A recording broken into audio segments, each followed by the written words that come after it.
3 years of silence can break a father in ways a bullet never could. Cole Mercer had faced down rustlers, survived drought, buried a wife, but watching his 7-year-old son stand mute while the world called him broken? That was the kind of slow death no man prepares for. The day everything changed started like any other: dust, judgment, a crowded market where hope went to die. Then a woman everyone had written off did what no doctor, no preacher, no well-meaning neighbor could do. She looked at Eli Mercer and saw a boy worth listening to. What happened next would tear their small town apart. If you're watching from anywhere in the world, drop your city in the comments. I want to see how far this story travels. Hit that like button and stay until the end, because what you think you know about this story, you don't know anything yet. The Frontier Market at Twisted Creek ran every Saturday, weather permitting, and the weather in late September always permitted. Dust hung in the air like something with weight, settling on wagon wheels and crate corners, and the shoulders of men who'd stopped noticing years ago. Cole Mercer noticed everything. Had to. When you had a boy like Eli, you learned to read a room the way other men read brands on cattle. He stood near the feed supplier's stall, one boot propped on a barrel, hat pulled low enough to watch without being obvious about it. 30 feet away, Eli sat on the edge of the community well, legs dangling, hands folded in his lap like he was waiting for something that would never come. The boy was small for 7, dark hair that needed cutting, gray eyes that seemed too old, clothes that fit well enough because Cole made sure they did. Nothing about him screamed different from a distance. Up close, though, you'd see it. The stillness. The way he never quite met your eyes but somehow took in everything. The silence that stretched on until people stopped trying to fill it. 3 years. 3 years since the fever took his mother, and the words went with her. Your boy's sitting alone again. Cole didn't turn. He knew Frank Sutherland's voice, knew the tone that came with it. Not unkind exactly, but edged with the sort of pity that made you want to throw a punch just to feel something else. He does that, Cole said. Margaret was saying maybe he'd do better with other boys his age, structure, routine. There's that school over in... Eli's fine where he is. Frank shifted his weight, spat tobacco juice that hit the dirt with a wet sound. Didn't say he wasn't, just saying maybe he needs people to let him be. Cole's voice stayed level, but his jaw worked. Appreciate your concern, Frank. The older man studied him for a moment, then shrugged and moved on. Cole watched him go, then let his attention drift back to Eli. The boy hadn't moved. Hadn't looked up when 3 kids, the Turner boys and Sarah Whitmore, had run past him laughing about something. Hadn't flinched when a wagon rolled too close and the driver shouted at the horses. Just sat there, existing in a world that had mostly stopped trying to include him. Cole had brought him to town today because Doc Pritchard said isolation wasn't helping. The boy needs stimulus, Pritchard had said last month, peering over spectacles that made his eyes look fish-like and judgmental. Social interaction. He's not going to start talking again if he never has reason to. 3 months of Saturday markets. 3 months of Eli sitting by that well while other children played and parents whispered, and Cole stood guard like he could protect his son from their opinions. Freak, the word carried from somewhere to Cole's left. He turned his head just enough to catch sight of them. 4 boys, older than Eli by a few years, circling closer to the well.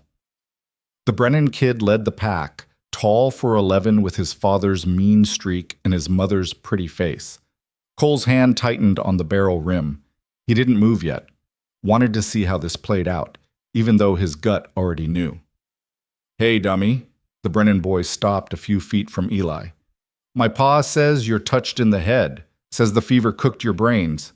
Eli didn't react, just kept his hands folded, his eyes on the middle distance. Tommy asked you a question. One of the other boys, emboldened by Brennan's proximity. You deaf and stupid?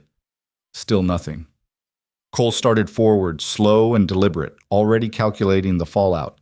Touch someone else's kid in this town, and you bought yourself a world of trouble, but let them torment yours and you were just as damned. Maybe he needs help talking. Tommy Brennan reached out, shoved Eli's shoulder. Not hard, but enough. The boy swayed, caught himself, didn't look up. Leave off!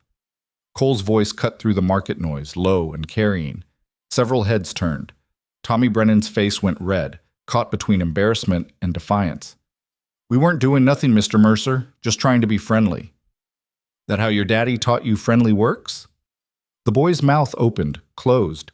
His friends had already started backing away, suddenly interested in anything else. Tommy held his ground another moment, then spat in the dirt near Eli's feet and stalked off. Cole reached the well. Eli still hadn't looked up. "You all right?" The boy nodded. Small movement, barely perceptible. "Want to go home?" Another nod. Cole crouched down, bringing himself to eye level even though Eli wouldn't meet it. "Those boys are just—" He stopped. What were they? Cruel? Thoughtless? Operating on the same rumors and half-truths that infected this whole town like rotten timber? "Let's get what we came for and head out." He stood, offered his hand.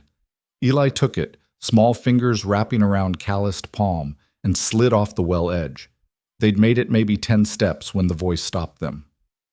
"That was unkind." Cole turned. The woman stood near the dry goods stall, arms crossed, watching the retreating backs of the Brennan gang. She wasn't looking at Cole or Eli, just staring after the boys with an expression that managed to be both disappointed and unsurprised. He knew who she was. Everyone knew Mara Vance, same way everyone knew the bank's hours and which roads turned to mud in spring. She'd been in Twisted Creek maybe 2 years, living in that rundown cabin at the edge of town, the one that used to belong to the widow Herschel before she died. Kept to herself mostly, took odd jobs that other women wouldn't touch, cleaning saloons, mending clothes for working girls, things that put you on the wrong side of respectable. She was younger than Cole by a handful of years, maybe 30, with dark blonde hair pulled back practical and a face that would have been plain except for the eyes. Green, sharp, the kind that saw through bullshit. "Boys will be boys," Cole said, because that's what you said. The acceptable response. "Boys will be what we let them be." She looked at him then, and Cole felt the weight of assessment. Not judgment exactly, but something close. "Your son handled that better than most grown men would." Cole glanced down.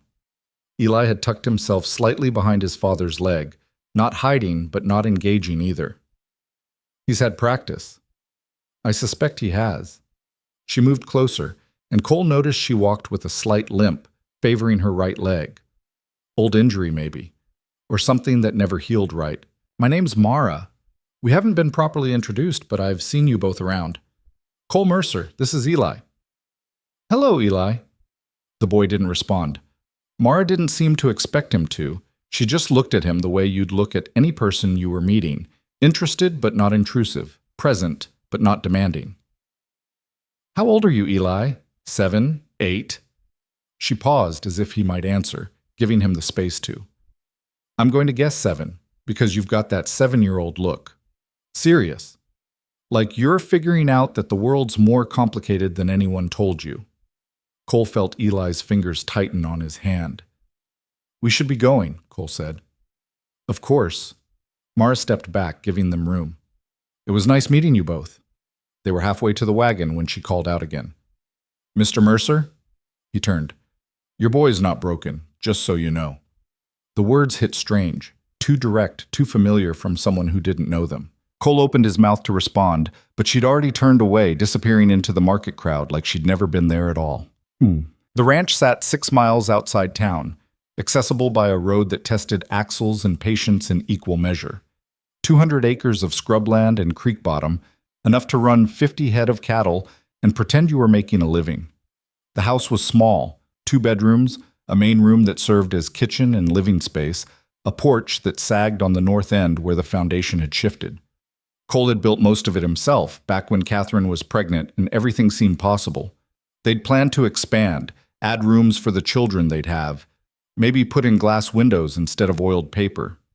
Then Eli came early and difficult, and Catherine never quite recovered her strength, and the fever that swept through 3 years back finished what childbirth had started. Now it was just the 2 of them, rattling around in a house built for a family that would never exist.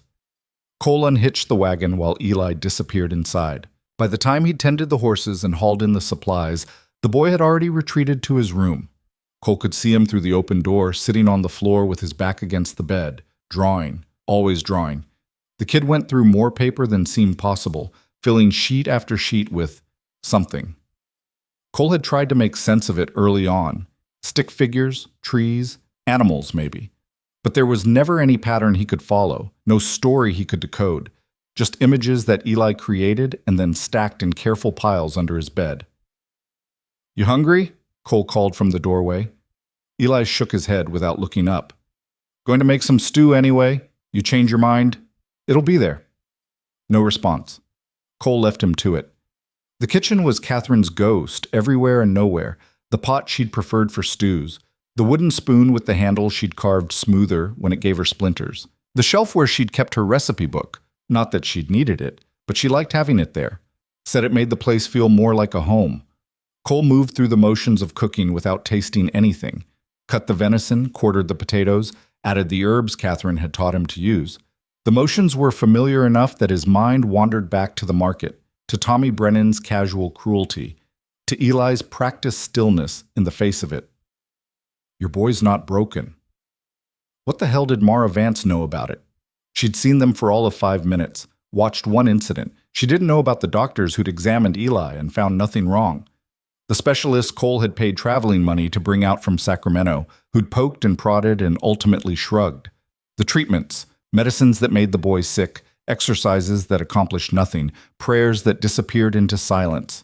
3 years of experts, and the best any of them could offer was "give it time," or "some children just develop differently," or "have you considered an institution?"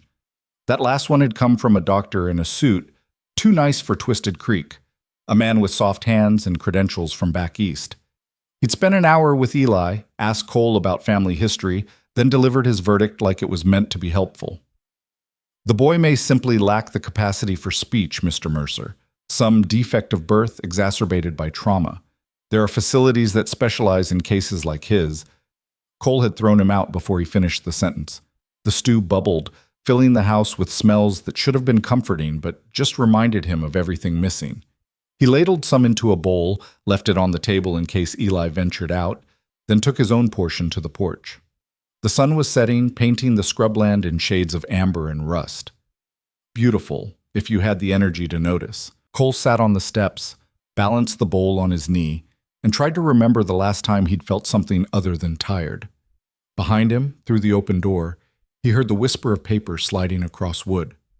Eli rearranging his drawings, building whatever world he built in silence.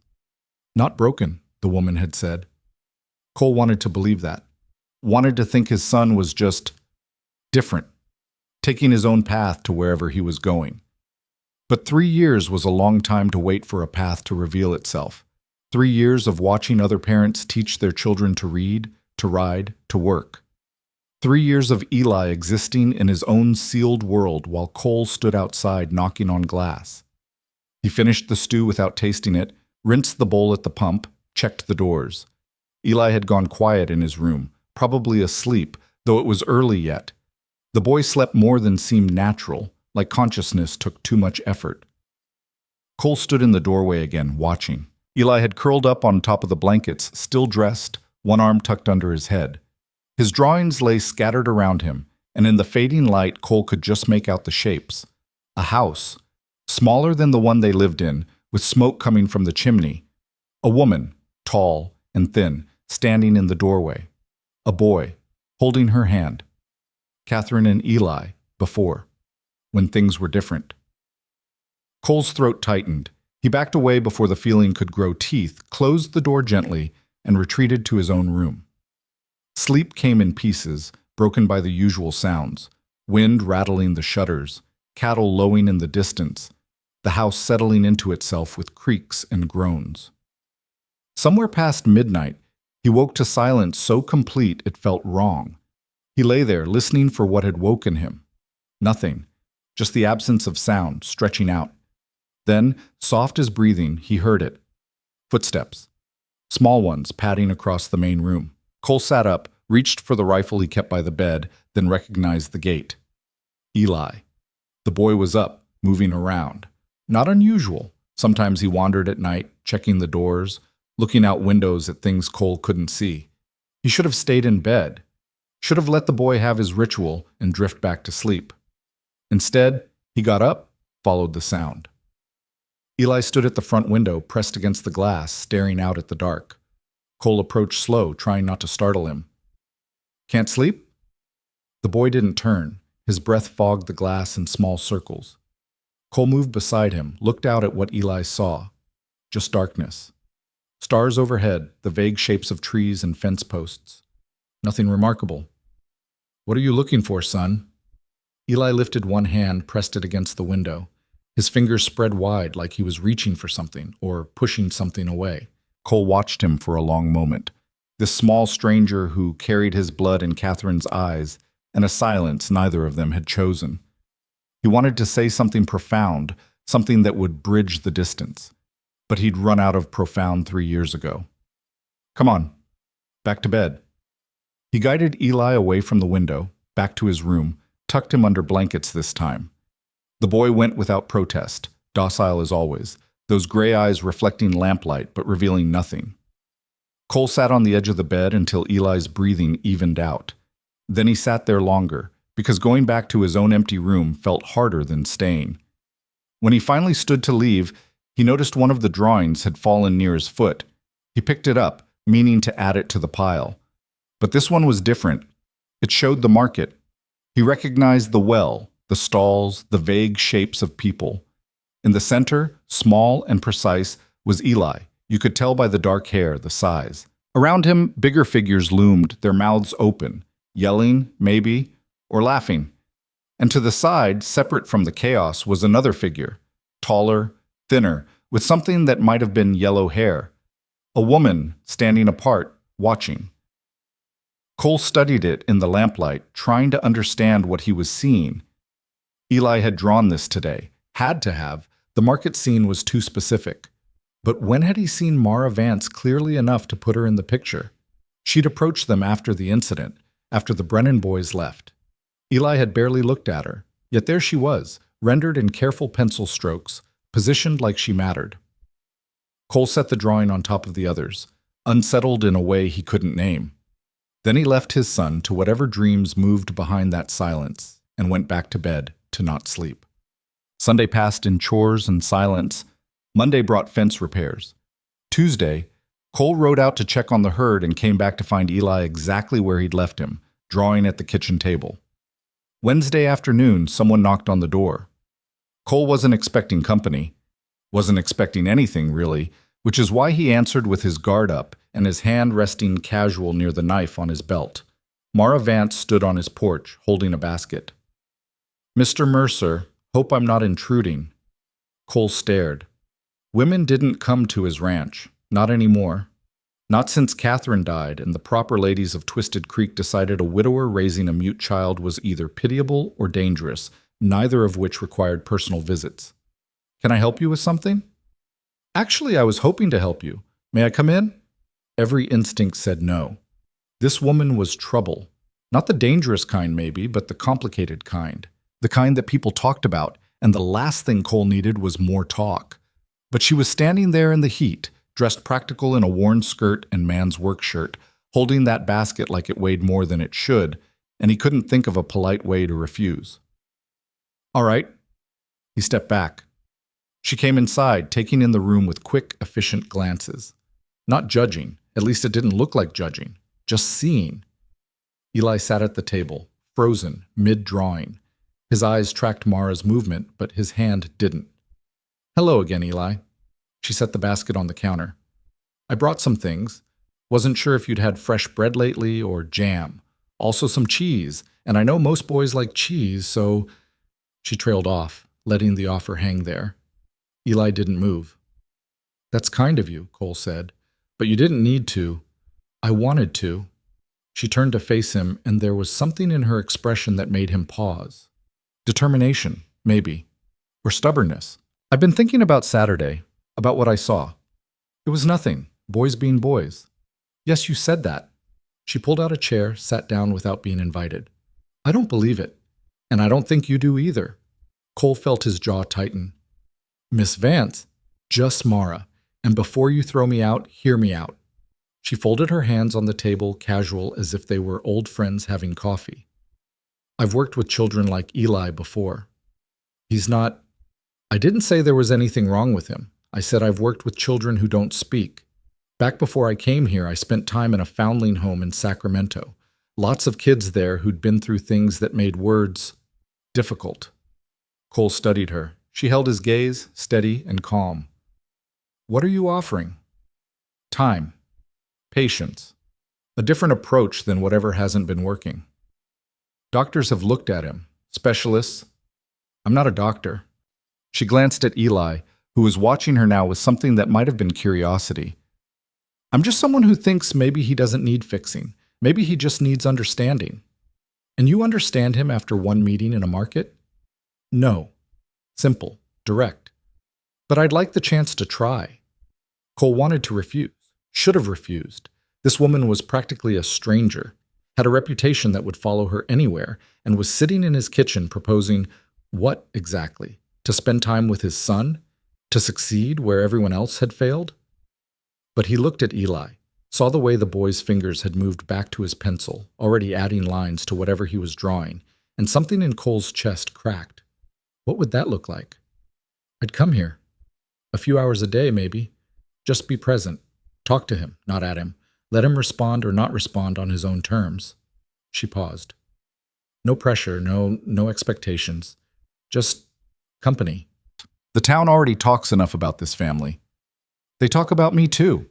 She smiled, and it was surprisingly warm. We'd give them something to really chew on. Despite himself, Cole almost laughed. Almost. I can't pay you much. Ranch barely breaks even as it is. I'm not asking for payment. I'm asking for the chance to sit with a boy who might benefit from it. Why? The question hung between them.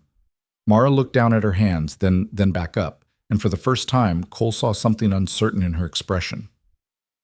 Because I know what it's like to be the one everyone's given up on, and I know how much one person believing differently can matter. Silence settled over the kitchen. Outside, a hawk cried out. The sound echoed, then faded. Cole looked at his son. Eli had set down his pencil and was watching Mara with those two old eyes, his head tilted slightly like he was listening to something only he could hear. Eli? Cole kept his voice soft. This lady wants to spend some time here. With you. That all right? He didn't expect an answer. Hadn't expected one in 3 years. But Eli nodded. Small movement, barely there. But definite. Cole's breath caught. All right then. He looked at Mara, saw something flicker across her face, relief maybe, or vindication. You can start tomorrow, few hours in the afternoon. We'll see how it goes. Thank you. She stood, moved toward the door, then stopped. One more thing, I have a cat. Old Tom, pretty self-sufficient, but he goes where I go. That going to be a problem? A cat? Animals sometimes help. They don't expect anything, just exist. Kids respond to that. Cole had no idea what to say to that. Sure. Bring the cat. She smiled again, broader this time, and left. The door closed behind her. Cole and Eli sat in the kitchen, surrounded by the smell of fresh bread and the weight of a decision that felt bigger than it should. Well, Cole said to no one in particular, this should be interesting. Eli had already gone back to his drawing, but there was something different in the way he held the pencil. Something lighter. Cole unpacked the basket. Bread, jam, cheese, like she'd said, and wrapped in cloth at the bottom. A small bundle of wildflowers. The kind that grew near the creek, purple and yellow and resilient as weeds.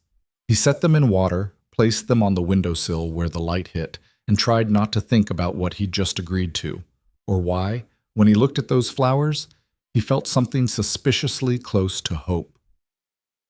Mara arrived the next day at 2, riding a horse that looked as worn as she did, and carrying a canvas bag over one shoulder. The cat, a gray tabby with a torn ear and the attitude of something that had survived worse than you, sat in a basket tied to the saddle. Cole met her at the porch. Eli was inside, presumably aware of the visitor but not showing it. Mr. Mercer. Just Cole. If you're going to be here regular, might as well use names. Cole, then. She dismounted, wincing slightly as her bad leg took her weight. The cat immediately jumped from its basket and began investigating the porch rail with intense focus. That's Winston, Mara said, following Cole's gaze. He'll keep to himself mostly. Right. Well, Eli's inside. I've got work in the barn, so I'll leave you to whatever this is. That's fine. We'll manage. Cole hesitated, caught between wanting to supervise and knowing that would defeat the purpose. Holler if you need anything. We will. He left them to it, headed to the barn where he could work and pretend he wasn't listening for sounds from the house. He'd planned to mend tack, but found himself mostly just standing there, holding a bridle, staring at nothing. Inside the house, Mara set her bag on the table and looked around. Eli had retreated to the corner near the window, as far from her as the room allowed while still being in it. Hello, Eli. Remember me? From the market? She pulled out a chair, sat down facing him but not too close. Your father said I could visit for a while. I hope that's all right with you. No response. She hadn't expected one. I brought Winston. He's probably exploring outside right now, but he'll come in eventually. He's curious about new places. She settled back, making herself comfortable. I'm curious too, about lots of things. Like what you're drawing. Eli's hand tightened on his pencil. You don't have to show me. That's yours. I'm just mentioning it because I used to draw a lot too when I was younger. Mostly terrible pictures of horses. They always looked like dogs with long necks. The boy's mouth twitched. Not quite a smile, but something. Mara let the silence stretch, comfortable with it in a way most people weren't. She looked out the window, at the dusty yard and the barn where Cole was presumably working, at the scrubland stretching toward hills. It's pretty out here, quiet. I bet you can see the stars real clear at night. Still nothing. But Eli had relaxed slightly, his shoulders dropping from where they'd been hunched near his ears. Winston chose that moment to push through the partially open door, tail high, announcing his presence with a rusty meow. He surveyed the room, dismissed Mara entirely, and padded straight to Eli. The boy froze. The cat sat down at his feet, looked up at him with yellow eyes that judged and found him acceptable, then began washing his face with one paw. Mara watched, said nothing. Slowly, carefully, Eli reached down. His fingers hovered an inch from Winston's head, trembling slightly. The cat paused his washing, considered the hand, then leaned into it. Eli's whole face changed. The tension bled out of him, replaced by something wonder-adjacent. He stroked Winston's head, gentle and reverent, and the cat started purring, a sound like gravel rolling downhill. He likes you, Mara said softly. Winston doesn't like everyone. You must be special. Eli looked up at her, really looked for the first time, and Mara felt the weight of assessment. This boy was measuring her, deciding if she was safe. She held still, let him look. After a moment, he went back to petting the cat. I'm going to tell you something, Eli, and you don't have to believe me, but I'm going to say it anyway. She leaned forward, elbows on knees. I think you have a lot to say. I think there are probably whole worlds in your head, stories and ideas and feelings, and they're all trapped because the words won't come. And that's hard. That's maybe the hardest thing. The boy's hand stilled on Winston's fur. But words aren't the only way to talk. You already know that. You draw. That's talking too, just a different language. She paused. I'd like to learn your language, if you'll teach me. And maybe if you want, I can help you find other ways to use it. Eli stared at her for a long moment. Then he stood, walked to the table, picked up one of his drawings, and brought it back. He held it out. Mara took it carefully, like it was made of glass. The drawing showed a boy standing in a field. Around him, the grass had been colored in, every blade, methodical and precise. Above the sky was dark, but there were stars, hundreds of them, tiny pinpricks of white against the black. This is beautiful, Mara said, and meant it. Did you draw this from memory or imagination? Eli pointed toward the window, toward the field outside. You've seen this? The stars like this? A nod. Then you have a good eye. You notice things. She studied the drawing more closely. Can I keep this? Just for today so I can look at it more? Another nod, firmer this time. Thank you. That means a lot. They sat like that for a while. Mara in her chair, Eli on the floor with Winston, the drawing lying between them like a bridge. Outside, the sun tracked west. Inside, something fragile and new began to take shape.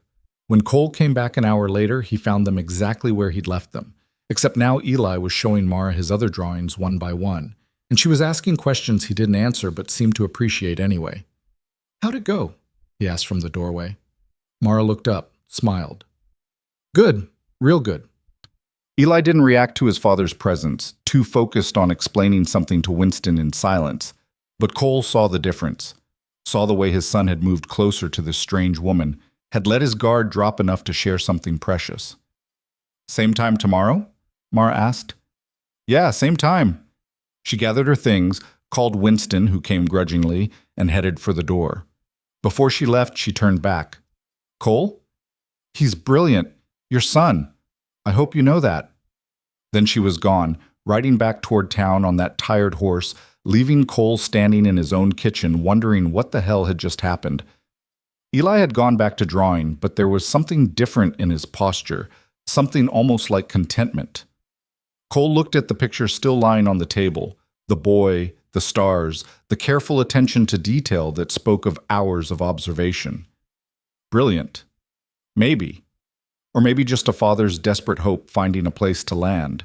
Either way, Mara Vance was coming back tomorrow. And for the first time in 3 years, Cole Mercer thought tomorrow might actually bring something other than more of the same. The third day Mara came, she brought paints. Not the fancy kind, just some powder pigments mixed with linseed oil in old glass jars, wrapped careful in cloth so they wouldn't spill during the ride. She set them on the kitchen table like they were ordinary, like giving a silent boy colors to speak with was the most natural thing in the world. Eli stared at them, then at her, then back at the jars. "Thought you might like to try something different," Mara said, already moving to protect the table with old newspapers she'd also brought. "Drawing's good, but sometimes color says things pencil can't." Cole watched from the doorway, coffee cup in hand, trying to decide if he should intervene. The boy had never painted before. Didn't know the first thing about it. This could go sideways fast, mess everywhere, frustration, another failed attempt at something normal.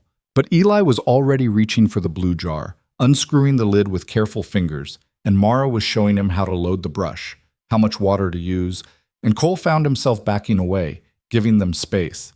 By the time he came back from checking the irrigation ditch 2 hours later, Eli had covered 3 sheets of paper in color. Not pictures exactly, more like emotions given form. Dark blues bleeding into grays, sudden bursts of yellow, red that looked angry until you saw how it softened at the edges. "What do you think?" Mara asked when she noticed Cole standing there. "I think I don't know what I'm looking at." "That's all right. Neither do I." She smiled at Eli, who was focused entirely on mixing purple in a way that satisfied whatever internal standard he held. Art doesn't have to make sense to anyone but the person making it. Winston had claimed the windowsill as his territory, sprawled in the sun like he owned the place. Every so often he'd crack one eye to check on Eli, then go back to his important work of sleeping. "He's settling in okay?" Cole nodded toward the cat. "Winston? He settles in everywhere. It's a gift." Mara stood, stretched her back with a grimace. "Your son's got a good feel for color. See how he's not mixing them muddy? That takes instinct." Cole looked at the papers again, trying to see what she saw. All he could make out was paint, but Eli seemed engaged, present in a way he rarely was. "You want coffee?" The question came out before Cole thought about it. "I mean, you've been here a while. Seems only right." Mara's expression shifted, something surprised crossing her face. "That'd be nice, actually. Thank you." They moved to the porch, leaving Eli to his work. Cole poured from the pot he'd made that morning, handed her a cup that had a chip in the rim but was clean. They stood there, not quite comfortable, but not uncomfortable either, watching the afternoon light turn the dust to gold. "How long you planning to keep this up?" Cole asked. "The visits? Long as you'll have me, long as it helps." "And if it doesn't help?" "Then at least he'll have had company and some new art supplies." She sipped the coffee, didn't react to how strong it was. "You don't trust Easy, do you?" "Can't afford to." "Fair enough." She set the cup on the porch rail, looked out at the land. "This is good country. Hard, but good. You run cattle?" "Some. Enough to get by." "You grow up ranching?" No, city girl mostly, Sacramento, then sometime in Nevada. Came here because it was cheaper than staying there. And the foundling home you mentioned? Her jaw tightened, just a fraction. Volunteered there for a while. Needed the work, they needed the help. I'm not trained in anything official, if that's what you're asking. No certificates or credentials. Just time spent with kids who'd been through hell. Cole studied her profile, the way she held herself. There was a story there, something that had teeth. He didn't push. The town talks about you, he said instead. I know. Doesn't bother you? Used to. She picked up the coffee again, rolled the cup between her palms. Then I realized people are going to think what they want regardless of truth. Easier to just let them. What do they think? That I'm no better than I should be.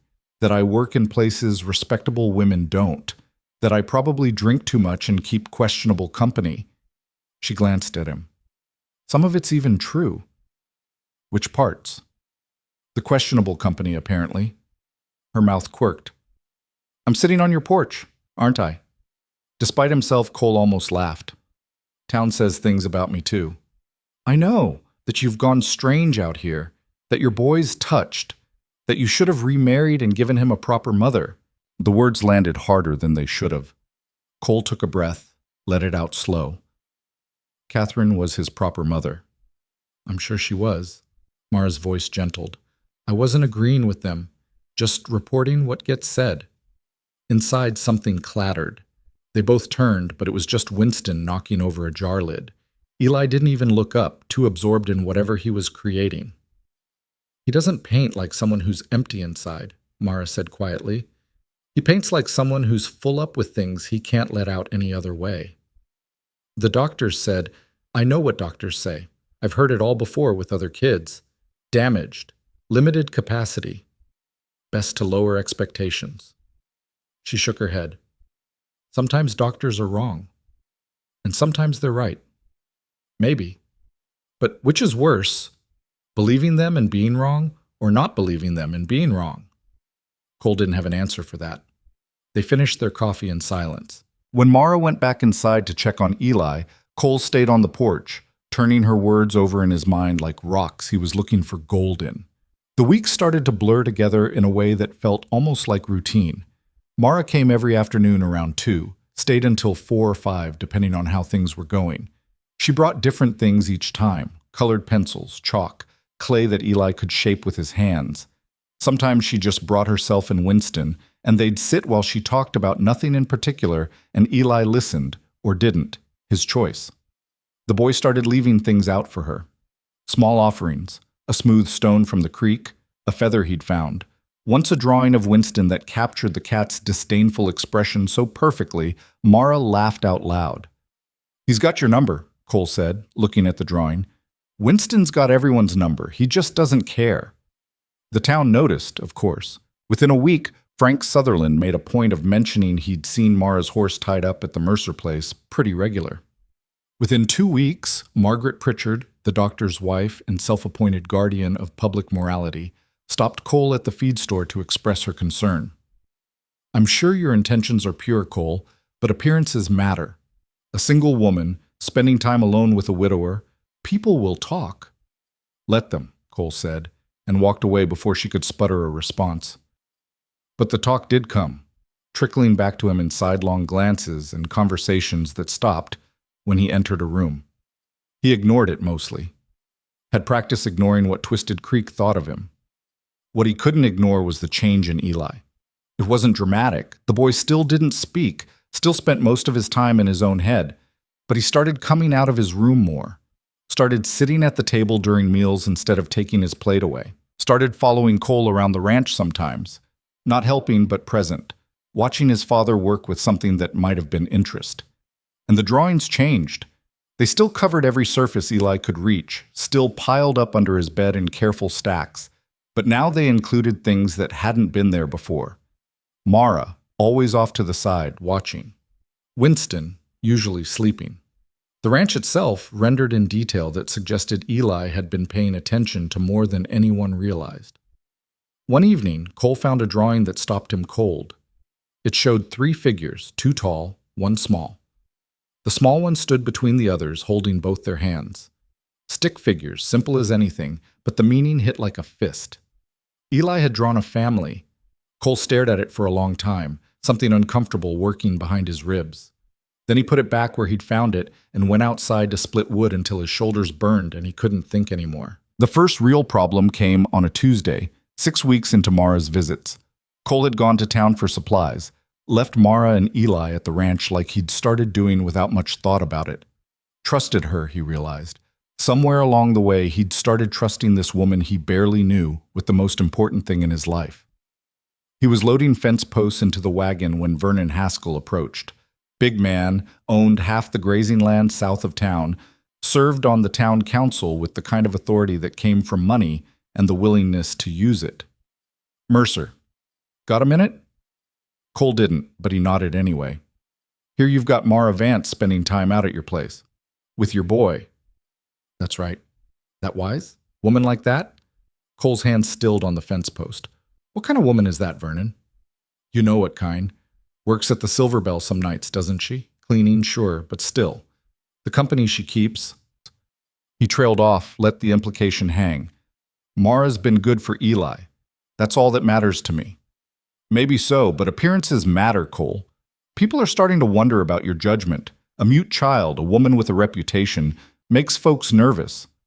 My son isn't mute. He just doesn't talk. Semantics. Vernon shifted his weight, lowered his voice like he was being reasonable. Look, I'm not trying to tell you your business. Just saying maybe consider what's best for the boy. There are proper ways to handle situations like his. Schools, institutions. We're done here. Cole lifted the fence post, set it in the wagon with more force than necessary. Appreciate your concern, Vernon. Don't need it. He finished loading and drove back to the ranch with his jaw clenched so hard his teeth ached.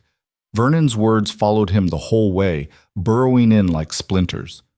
When he got home, he found Mara sitting on the porch steps, Eli beside her. They were watching ants carry crumbs across the boards, and Mara was narrating the ants' journey like it was an epic adventure. And here comes Gerald with the biggest crumb yet. That's ambition, Eli, or possibly poor planning. We'll see if he makes it. Eli's shoulders shook slightly. It took Cole a moment to realize the boy was laughing. Silent, but laughing. Mara looked up, saw Cole standing there, and her smile faded. What happened? Nothing. Town talk. About me? About us. All of us. He unloaded the wagon with sharp movements, aware of them watching. It's fine. Just noise. But it wasn't fine, and Mara knew it. After Eli went inside to draw, she cornered Cole in the barn. What did they say? Doesn't matter. Cole. He stopped, faced her. Vernon Haskell thinks I'm making poor choices. Thinks you're not appropriate company for Eli. Her expression went carefully blank. Because of where I work. Because of assumptions. Because this town lives on assumptions and can't imagine anything outside them. They're not entirely wrong. She crossed her arms, defensive now. I do clean at the Silver Bell. I do live alone. I don't go to church or social functions or pretend to be something I'm not. I don't care about any of that. You should. This affects Eli too. Eli's better than he's been in 3 years because of you. The words came out harder than he meant. Anyone with eyes can see that. And anyone with a grudge can ignore it. She moved to the barn door, looked out at the house where Eli was presumably drawing more pictures they couldn't interpret. Maybe I should stop coming around so much. Space it out. Make it less obvious. Don't. The word surprised them both. Mara turned, studied his face. Don't, Cole repeated quieter. We just found something that works. I'm not giving that up because Vernon Haskell's got opinions. It's not just Vernon, you know that. Then it's not just Vernon I'm ignoring. They stood there in the dusty barn light, tension stretching between them that felt like more than just worry about town gossip. Something else was there now, something neither of them seemed ready to name. I'll keep coming, Mara said finally, but we should be prepared for this to get uglier. She was right. 2 days later, Margaret Pritchard showed up unannounced with the minister's wife and another woman Cole didn't recognize. They arrived in a wagon, all dressed in their town clothes, faces set with determination. Cole met them in the yard before they could knock. Ladies, something I can do for you? Margaret's smile was thin and sharp. We've come to check on Eli. There are concerns about his welfare. His welfare is fine. We'd like to see for ourselves, if you don't mind. The child should be examined by Dr. Pritchard. He's been examined multiple times by your husband and others. That was some time ago. Given his continued difficulties and the influence of certain individuals, she didn't say Mara's name, didn't have to. The council feels an assessment is warranted. Cole felt something cold settle in his gut. The council sent you. We're here out of concern for a vulnerable child. Surely you understand. Behind him, the door opened. Mara stood there, Eli visible behind her legs, and Cole saw the moment Margaret's expression shifted from professional concern to something uglier. Miss Vance, what a surprise. Mrs. Pritchard, Mara's voice stayed level. Cole, you want me to take Eli inside? No, stay right there. He turned back to the women in the yard. My son is not being examined, assessed, or bothered by anyone unless I say so. And I don't say so. Mr. Mercer, we have a responsibility to the children of this community. Eli is my responsibility. Mine. Not yours, not the council's, not this town's. The minister's wife spoke up, her voice dripping with false sweetness. No one's questioning your devotion, Cole, but a child needs proper influences. A woman of good character to provide maternal guidance. Not, she glanced at Mara. Well, careful how you finish that sentence, Cole said quietly. Mara touched his shoulder. It's fine. They're not saying anything I haven't heard before. It's not fine. He didn't take his eyes off Margaret. You've made your concern known. Now you can leave. The council will hear about this obstruction. Tell them whatever you want. Get off my property. They left, but slowly, making sure their displeasure was clear. Cole watched until their wagon disappeared down the road, then turned to find Mara ushering Eli back inside. We need to talk, he said. I know. They sent Eli to his room with Winston and some drawing supplies. Then they sat at the kitchen table, the space between them charged with everything unsaid. This is escalating, Mara said. They're building a case. Unfit parent, unsuitable influences, they'll take it to a judge if they can. They won't. There's no grounds. They'll make grounds. This is what people like Margaret do when they decide someone doesn't fit their picture of how things should be. She rubbed her temples. I've seen it before. Hell, I've lived it. Then we fight it. How? You're a widower with a child who doesn't speak, and I'm the woman from the wrong side of reputation. We're not winning any popularity contests, Cole. I don't give a damn about popular. No, but you should care about losing Eli. Her voice cracked slightly. Because that's what they'll try for. They'll say he needs specialized care, that you're isolated out here, that his condition is worsening under questionable supervision, and some judge who's never met him will listen. The words hung there, terrible in their possibility. Cole stood, paced to the window, back. Then what do we do? I leave. For real this time. I stay away, let things cool down, let them see Eli's fine without giving them ammunition. He won't be fine. You leave and he'll regress. Maybe. Or maybe what I've started, you can continue. She stood too, faced him. You're his father. You know him better than anyone. The tools I've been using, art, patience, letting him communicate his own way, you can do that. It's not the same. No. But it might be enough to keep them from having a case. She moved toward the door, already making the decision. I'll stay away for a few weeks. Let them think they've won. Then we see where things stand. Mara, this is the smart play, Cole. You know it is. He wanted to argue, wanted to tell her she was wrong, that running wouldn't solve anything, that Eli needed her in ways that went beyond art supplies and patience. But the fear had its teeth in him now, the fear of losing his son to some bureaucrat's idea of proper care, of Eli disappearing into an institution where no one would see him the way Mara did. Few weeks, he said. Then we figure this out different. Few weeks, she agreed. She gathered her things, called Winston, who came reluctantly, and headed for the door. Before she left, she paused. Tell Eli I'll be back. Make sure he knows I'm not leaving forever. Just taking a trip. I'll be back. I will.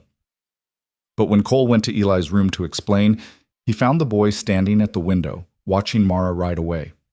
The picture he'd been drawing lay abandoned on the floor. Another family scene, but this time one of the figures was crossed out in violent black strokes. Eli! The boy didn't turn, just pressed his hand against the glass, the same gesture he'd made that night weeks ago, and Cole understood it now. He was reaching for something he couldn't hold, pushing away something he couldn't bear to lose. "She's coming back," Cole said, hating how hollow the words sounded. "Just need some time away. Few weeks, that's all."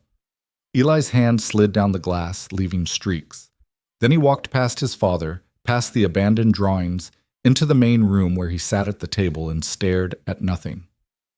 For 3 days, he didn't draw at all. On the 4th day, Cole woke to find every picture Eli had made taped to the walls, dozens of them, covering every surface, a gallery of silence and color and desperate communication.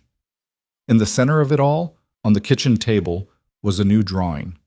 It showed the ranch, the house. In the window, a small figure. Outside, beyond the fence, another figure, taller, thinner, walking away. Between them, the distance was rendered in careful, painful detail. And across the bottom, in letters that wobbled but were unmistakably intentional, Eli had written one word: stay.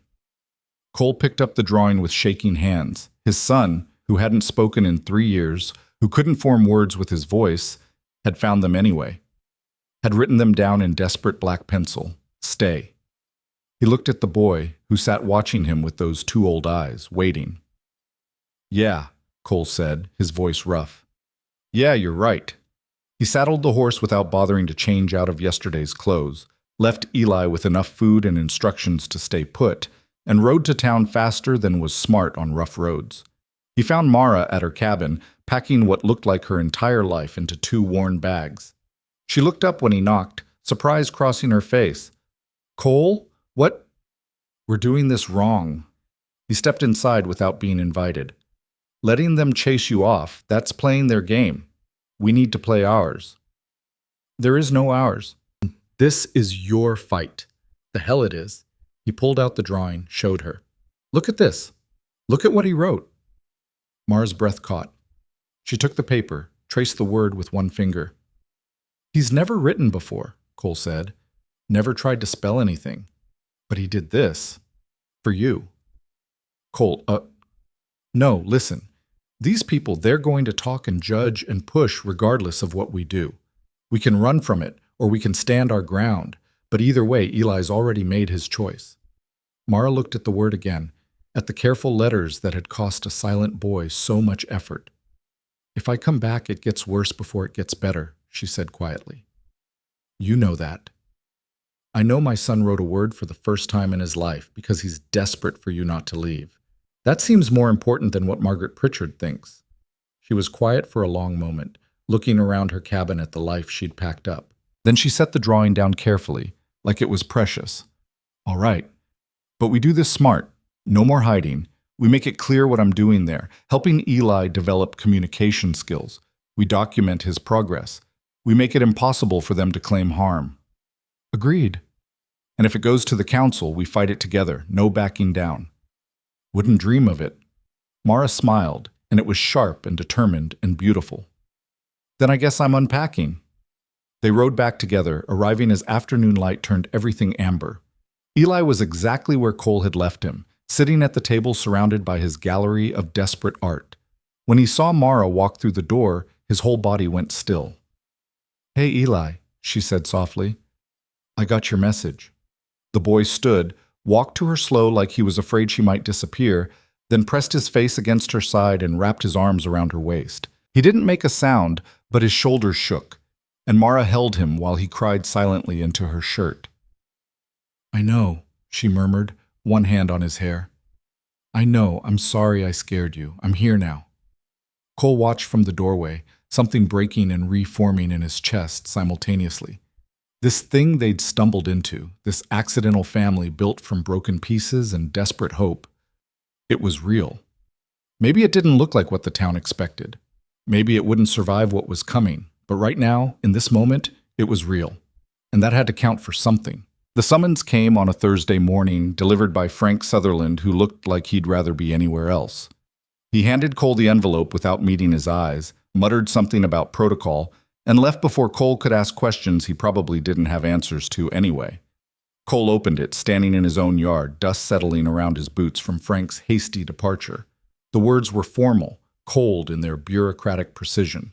The Twisted Creek Town Council requested his presence at a hearing to address concerns regarding the welfare and proper care of one Eli Mercer, minor child. 10 days from now. Attendance mandatory. He read it twice, then a third time, waiting for the anger to hit. It didn't. Just a cold, settling dread that felt like inevitability. Mara was inside with Eli, working on what she called expression mapping, having the boy draw faces showing different emotions, then trying to match them to situations. Happy when the cat purred, sad when rain kept them inside, angry when the Brennan boy threw rocks at their fence last week. Cole stood in the doorway, watching them work. They developed a rhythm over the past month, something wordless and efficient. Mara would suggest, Eli would respond in his own way, and somehow they understood each other. "We got a problem," he said. Mara looked up, saw the paper in his hand, and her face went carefully neutral. "When?" 10 days. What are they calling it? Welfare hearing, concerns about proper care. He handed her the summons. She read it standing, her mouth getting tighter with each line. Eleanor Haskell filed the complaint. Vernon's wife. She looked at Cole. "They're serious about this." "I figured." Eli had stopped drawing, his attention shifting between them. The boy was getting better at reading tension, responding to things that weren't said out loud.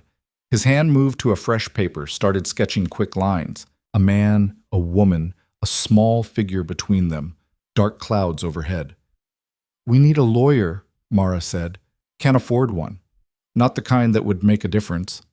"Then we represent ourselves. Document everything, every bit of progress Eli's made, every drawing, every moment of engagement. We show them he's not deteriorating, he's growing. In ways they won't recognize as growth." Cole moved to the table, looked at the drawings spread across it. Emotions rendered in crayon and pencil, each one a small victory. They want to see him talking, acting like they're kids. This? He gestured at the papers. This won't mean anything to them. Then we make it mean something.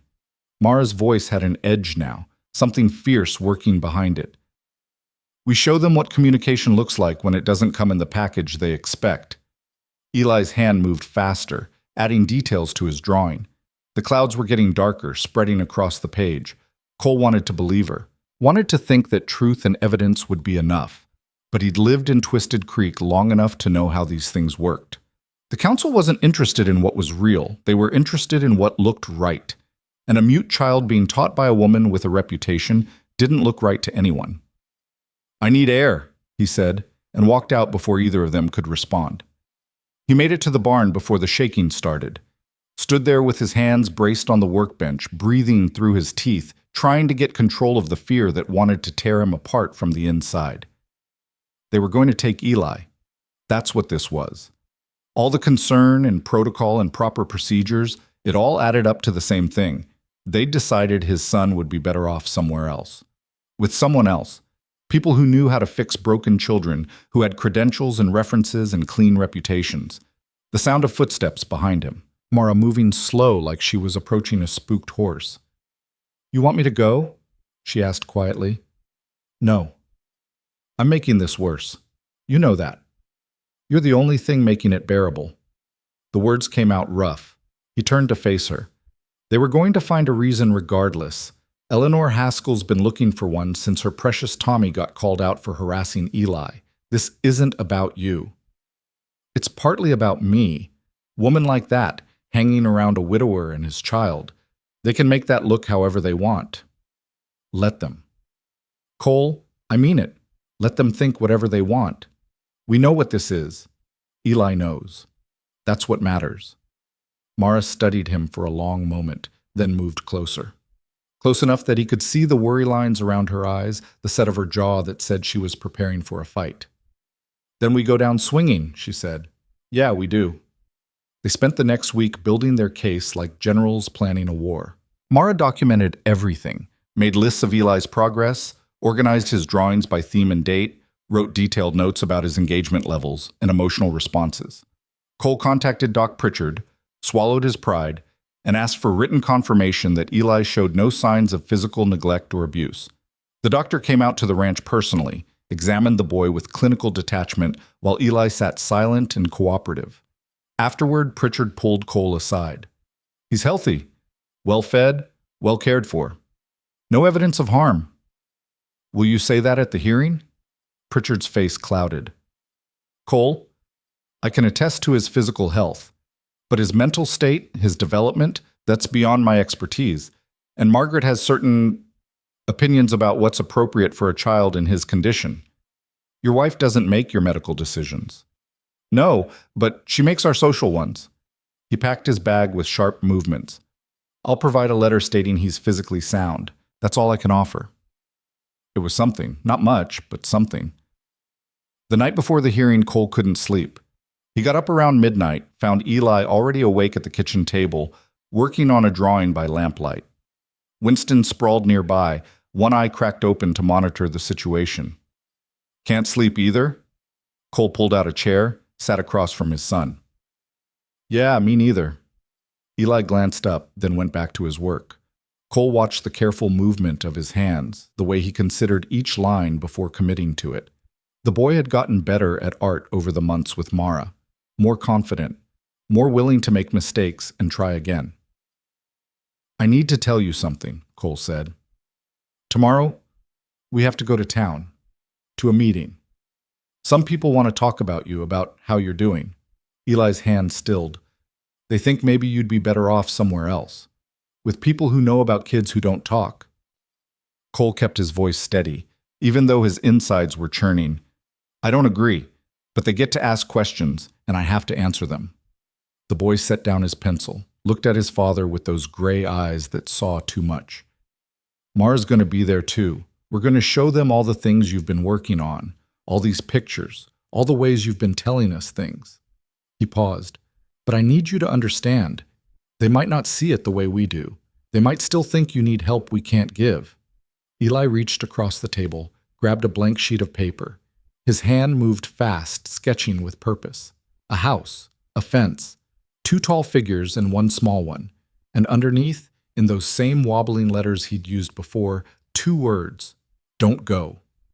Cole's throat tightened. I'm trying, son. I'm trying like hell. The boy pushed the paper toward him, emphatic, then picked up his pencil and added 1 more word. Please. They sat there in the lamplight, father and son separated by a silence neither of them had chosen, connected by everything that silence couldn't touch. After a while, Eli went back to his original drawing, and Cole saw what it was. A courtroom, rendered in simple lines. People sitting in rows. 2 figures standing in front, facing them down. The boy was preparing too, in his own way. The hearing room was in the back of the town hall, normally used for land disputes and licensing issues. Someone had tried to make it official, arranged chairs in rows, set up a table at the front where 3 council members sat like judges. Vernon Haskell in the middle, Eleanor to his right, and Thomas Brennan, Tommy's father, to his left.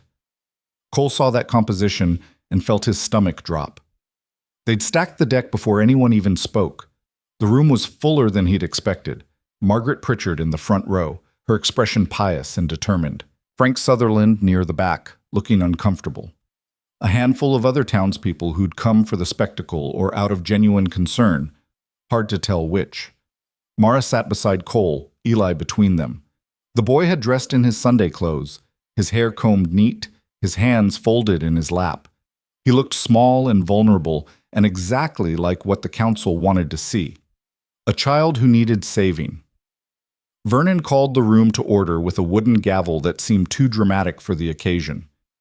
We're here to address concerns brought by Mrs. Eleanor Haskell regarding the welfare of Eli Mercer. Mrs. Haskell, you want to state your complaint? Eleanor stood. She was a handsome woman, late 40s, dressed in dark blue with her hair pulled back severe. Thank you, Mr. Haskell. I've come before this council out of Christian duty and concern for a child who cannot speak for himself. Cole felt Mara stiffen beside him. He put his hand on her knee, a silent request to wait. Eli Mercer has been without proper maternal influence for 3 years. In that time, his condition has not improved. By all accounts, he remains unable or unwilling to communicate verbally. His father, while well-meaning, lacks the resources and expertise to provide specialized care. She paused for effect. And recently, the child has been placed under the supervision of a woman whose character and qualifications are, at best, questionable. That woman has a name, Mara said, her voice cutting through the room. And she's sitting right here, Vernon banged his gavel. Miss Vance, you'll have your chance to speak. Mrs. Haskell has the floor. Eleanor continued like Mara hadn't spoken. I've consulted with Dr. Harrison from Sacramento, a specialist in developmental conditions. He's reviewed the case and believes Eli would benefit significantly from institutional care. A place where trained professionals could work with him, where he'd be with other children facing similar challenges. You had a doctor review my son without my permission? Cole was on his feet before he realized it. Dr. Harrison reviewed the general case details, not Eli specifically. That's all perfectly legal. Eleanor's smile was thin. Unless you have something to hide, Mr. Mercer. I have a son who's doing fine where he is. Is he? Thomas Brennan spoke up for the first time. My boy says Eli just sits at that well every week, staring at nothing. Doesn't play, doesn't interact. That sound fine to you? Your boy also throws rocks at my fence and calls mine names. Maybe worry about your own parenting. The room erupted in murmurs. Vernon banged the gavel again, harder. Order! We'll maintain civility or I'll clear the room. Cole sat back down, his pulse hammering. Beside him, Eli had gone very still, very small. Mara's hand found the boy's, held it tight. Mr. Mercer, Vernon said, why don't you tell us your side? What care are you providing for Eli? What progress has he made? Cole stood again, slower this time, tried to organize his thoughts into something coherent. Eli's healthy. Doc Pritchard examined him yesterday, can confirm that. He's well fed, has a home, goes to bed at regular hours. He's learning things. Such as? Eleanor's tone was sharp. Art. Expression. Ways to communicate that don't require speech. Finger painting is not communication, Mr. Mercer. It's distraction. It's more than that. Mara stood now, pulled out the folder they'd prepared. If I may? I've been working with Eli for 4 months. In that time, he's developed a sophisticated visual language. He responds to emotional cues, demonstrates understanding of complex situations, and has even begun writing. She pulled out the drawing with "Stay" written on it, held it up for the room to see. This is from 6 weeks ago. First time he'd ever attempted to spell a word. He did it because he had something he needed to say. Margaret Pritchard leaned forward. And what were the circumstances that prompted this breakthrough? I'd been asked to stay away from the ranch. Eli was expressing his desire for me to return. How convenient, Margaret's voice dripped with implication. A child desperate for attention from a woman playing at being his mother. I'm not playing at anything. I'm helping him find his voice. His voice? Eleanor again. Miss Vance, the boy has been mute for 3 years. What makes you think you can accomplish what trained doctors could not? Because I'm not trying to fix him. I'm trying to listen to him. By encouraging him to draw pictures instead of speak, that's not treatment, that's indulgence. It's communication. Mara's voice rose. Just because it doesn't look like what you expect doesn't mean it's not valid. Vernon banged the gavel. Miss Vance, we appreciate your efforts, but this council needs to consider what's best for the child's long-term development. And the reality is a boy who cannot speak will face significant challenges as he grows. Challenges that may be better addressed in a professional setting. He doesn't need an institution. He needs patience and understanding. He needs qualified care. Eleanor stood again. And forgive me, but you are not qualified. You have no training, no credentials, no standing beyond whatever personal relationship you've developed with this family. And that relationship itself raises questions about judgment and propriety. Careful, Cole said quietly.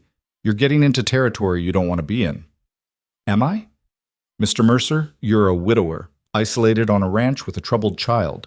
Miss Vance is an unmarried woman of questionable reputation. The two of you spending unchaperoned time together with the boy present.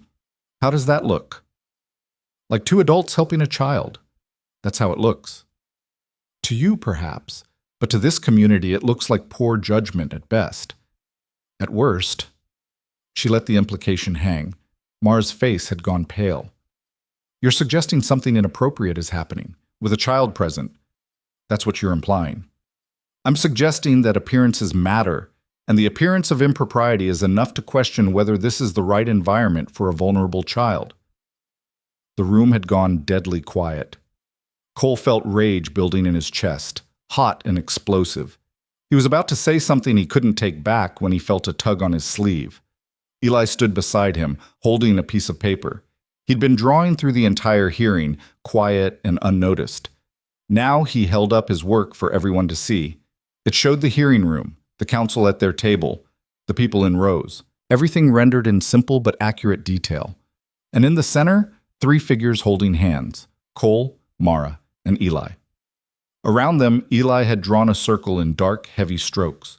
Protection, maybe, or separation. And across the top, in letters that had gotten steadier with practice, family. The room stared.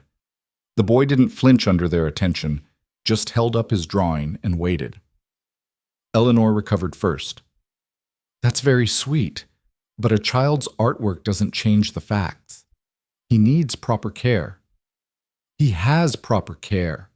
A new voice from the back of the room. Everyone turned. Doc Pritchard stood there, looking uncomfortable but determined. Beside him was another man Cole didn't recognize, older, well-dressed, carrying a leather case. Doc? Vernon frowned. You're not scheduled to testify. I know, but Dr. Harrison is, or should be. Pritchard gestured to the man beside him. This is Dr. Samuel Harrison, the specialist Mrs. Haskell mentioned. I took the liberty of inviting him to actually examine the boy he's been making recommendations about. Eleanor's face went rigid. That's not... We didn't... You cited my professional opinion, Harrison said, his voice carrying easy authority. Seemed appropriate that I should actually have one based on facts, rather than hearsay. He looked at Eli. Young man, would you mind if I asked you a few questions? Eli looked at Cole. Cole nodded, though his stomach was churning. The boy stepped forward, still holding his drawing. Harrison knelt to his level, which immediately set him apart from every other doctor who'd examined Eli. Hello, I'm Dr. Harrison. I understand you communicate through art. May I see what you've been working on? Eli handed over the drawing. Harrison studied it carefully, really looked at it. Then he pulled out a small notebook from his case, wrote something, and showed it to Eli. Can you draw how you're feeling right now? The boy took the notebook, considered for a moment, then drew quick, efficient lines. A small figure surrounded by larger ones, heavy shading around the edges, lighter in the center where he stood. Harrison nodded. Scared, but holding your ground. That's honest. Thank you. He stood, addressed the room. I was contacted by Mrs. Haskell 3 weeks ago and asked to review a case profile of a 7-year-old male, nonverbal, potentially requiring institutional care. Based solely on that limited information, I indicated that residential treatment could be beneficial. Eleanor started to smile. However, Harrison continued, I've now spent the last 2 hours observing this child. I've reviewed extensive documentation of his work with Miss Vance, and I've conducted a proper evaluation. He looked directly at Eleanor. My professional opinion is that Eli Mercer shows no signs of cognitive impairment. He demonstrates age-appropriate problem-solving, emotional awareness, and sophisticated communication through alternative means. Institutionalizing him would be, in my view, detrimental to his continued development. The room erupted. Eleanor was on her feet, face flushed. That's absurd. The boy doesn't speak. He's clearly traumatized and processing it in his own way. Harrison cut her off. Selective mutism following the loss of a parent is not uncommon. It's also not permanent, provided the child is in a supportive environment where he feels safe to eventually find his voice again. He looked at Cole. Is this a safe environment, Mr. Mercer? Yes. And Miss Vance, your work with him, is it structured, therapeutic in nature? Yes. I document everything. I have methods and goals. Then you're providing exactly what he needs. Harrison closed his case with a decisive snap.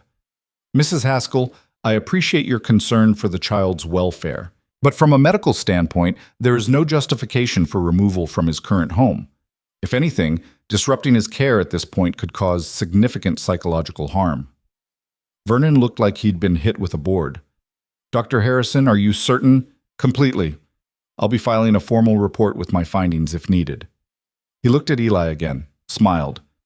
You're doing fine, son. Keep drawing, keep talking in whatever way works for you. Eli nodded, solemn and certain. The hearing fell apart after that. Vernon tried to maintain order, but the murmuring had grown too loud, too chaotic. Eleanor was arguing with Harrison in sharp whispers. Margaret had her arms crossed, her expression murderous. Thomas Brennan just looked confused, like he couldn't figure out how his sure win had turned into this. Finally, Vernon banged the gavel one last time. This council will take Dr. Harrison's findings under advisement. We'll reconvene in 2 weeks to make a final determination. There's nothing to determine, Harrison said firmly. But if you need time to process that, take it. People started filing out. Cole grabbed Mara's hand without thinking about it, pulled her and Eli toward the door before anyone could stop them. They made it outside into the afternoon sun, and Cole felt like he could breathe for the first time in hours. Did that just happen? Mara asked. I think so. Cole looked at Pritchard, who'd followed them out. Doc, thank you. Don't thank me. Thank Margaret. Pritchard's mouth twisted. She wouldn't stop going on about her great victory, how she'd gotten Harrison's expert opinion. Got me thinking, if she had to cite an expert, maybe the expert should actually see what he was commenting on. Called in a favor, got Harrison out here, rest played out like you saw. Your wife's going to be furious. She already is. I'll be sleeping in my office for a week. He shrugged. Worth it. The boy deserves better than being used as ammunition in Eleanor Haskell's vendetta. He left. Cole, Mara, and Eli stood in the street, trying to process what had just happened. We won, Mara said, like she couldn't quite believe it. We won this round. Cole looked back at the town hall, where Eleanor and Margaret were visible through the window, their faces set with determination. This isn't over. No, but it's something. Eli tugged on Cole's sleeve again, held up another drawing. This one showed the three of them walking away from a building, the sun bright overhead, and underneath, in careful letters, home. Yeah, Cole said, his throat tight. Let's go home. They rode back in the wagon, Eli wedged between them, Winston making disgruntled noises from his basket about being jostled. The afternoon stretched long and golden, and for a few miles they could almost pretend everything was settled. But Cole knew better. He'd seen the look on Eleanor's face as they left, the determination on Margaret's. This hearing might be over, but the war had just started, and somewhere in the back of his mind, a small voice whispered that winning battles didn't always mean winning wars, that sometimes the cost of victory was higher than anyone wanted to pay, that sometimes keeping what you loved meant losing everything else. He pushed the thoughts away, focused on the road ahead, on Eli's quiet presence beside him, on Mara's hand resting near his on the wagon seat.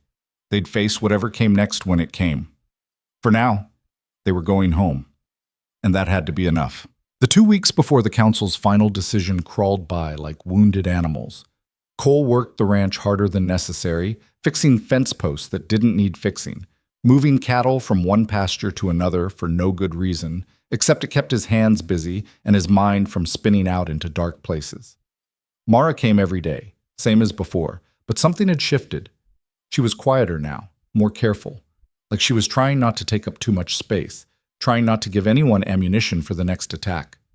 Eli noticed, started following her around the house, staying close like he was afraid she'd disappear if he blinked. Winston had stopped being aloof and now spent most of his time pressed against the boy's leg, as if the cat understood something was fragile and needed guarding. On the 5th day, Cole found Mara sitting on the porch steps after Eli had gone to bed, staring out at nothing.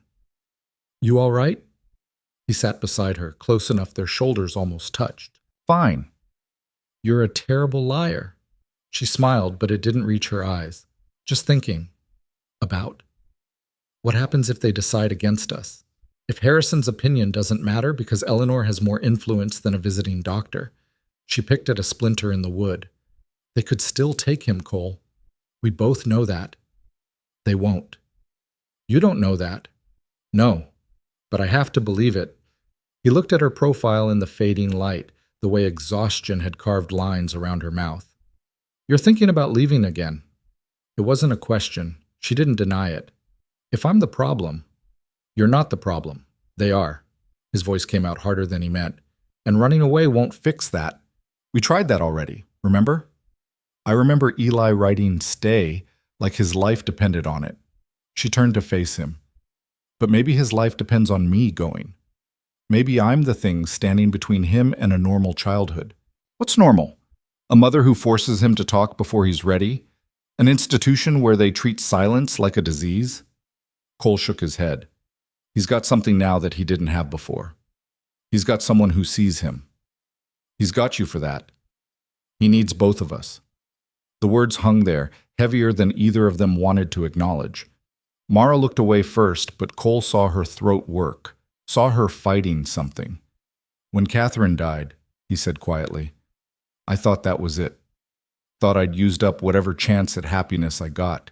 Just me and Eli, surviving until we didn't anymore. He paused, trying to find words for something he'd barely admitted to himself. Then you showed up. And things started feeling possible again. Not just for him.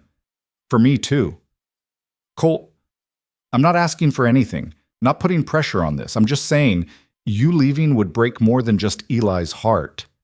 Mara's hand found his in the dark, squeezed once, hard. This is a mess. Yeah. And it might get messier. Probably will. You're terrible at pep talks. Never claimed otherwise. She laughed, soft and sad, and they sat there while the stars came out and the coyotes started their evening songs, and everything felt both fragile and impossibly solid at the same time. The night before the council reconvened, Cole couldn't sleep again. He got up around 2, found Eli's room empty. Panic hit first, sharp and immediate, until he heard sounds from the main room. The boy had pulled every drawing he'd ever made out from under his bed, spread them across the floor in some pattern only he understood. He sat in the middle of them, sorting through pages with methodical precision, his face serious in the lamplight. Eli, what are you doing? The boy looked up, pointed at the drawings, then at himself, trying to communicate something. Cole stepped carefully through the paper sea, sat down across from his son. You organizing these? A nod. For tomorrow? Another nod. Eli picked up a stack, handed them to Cole.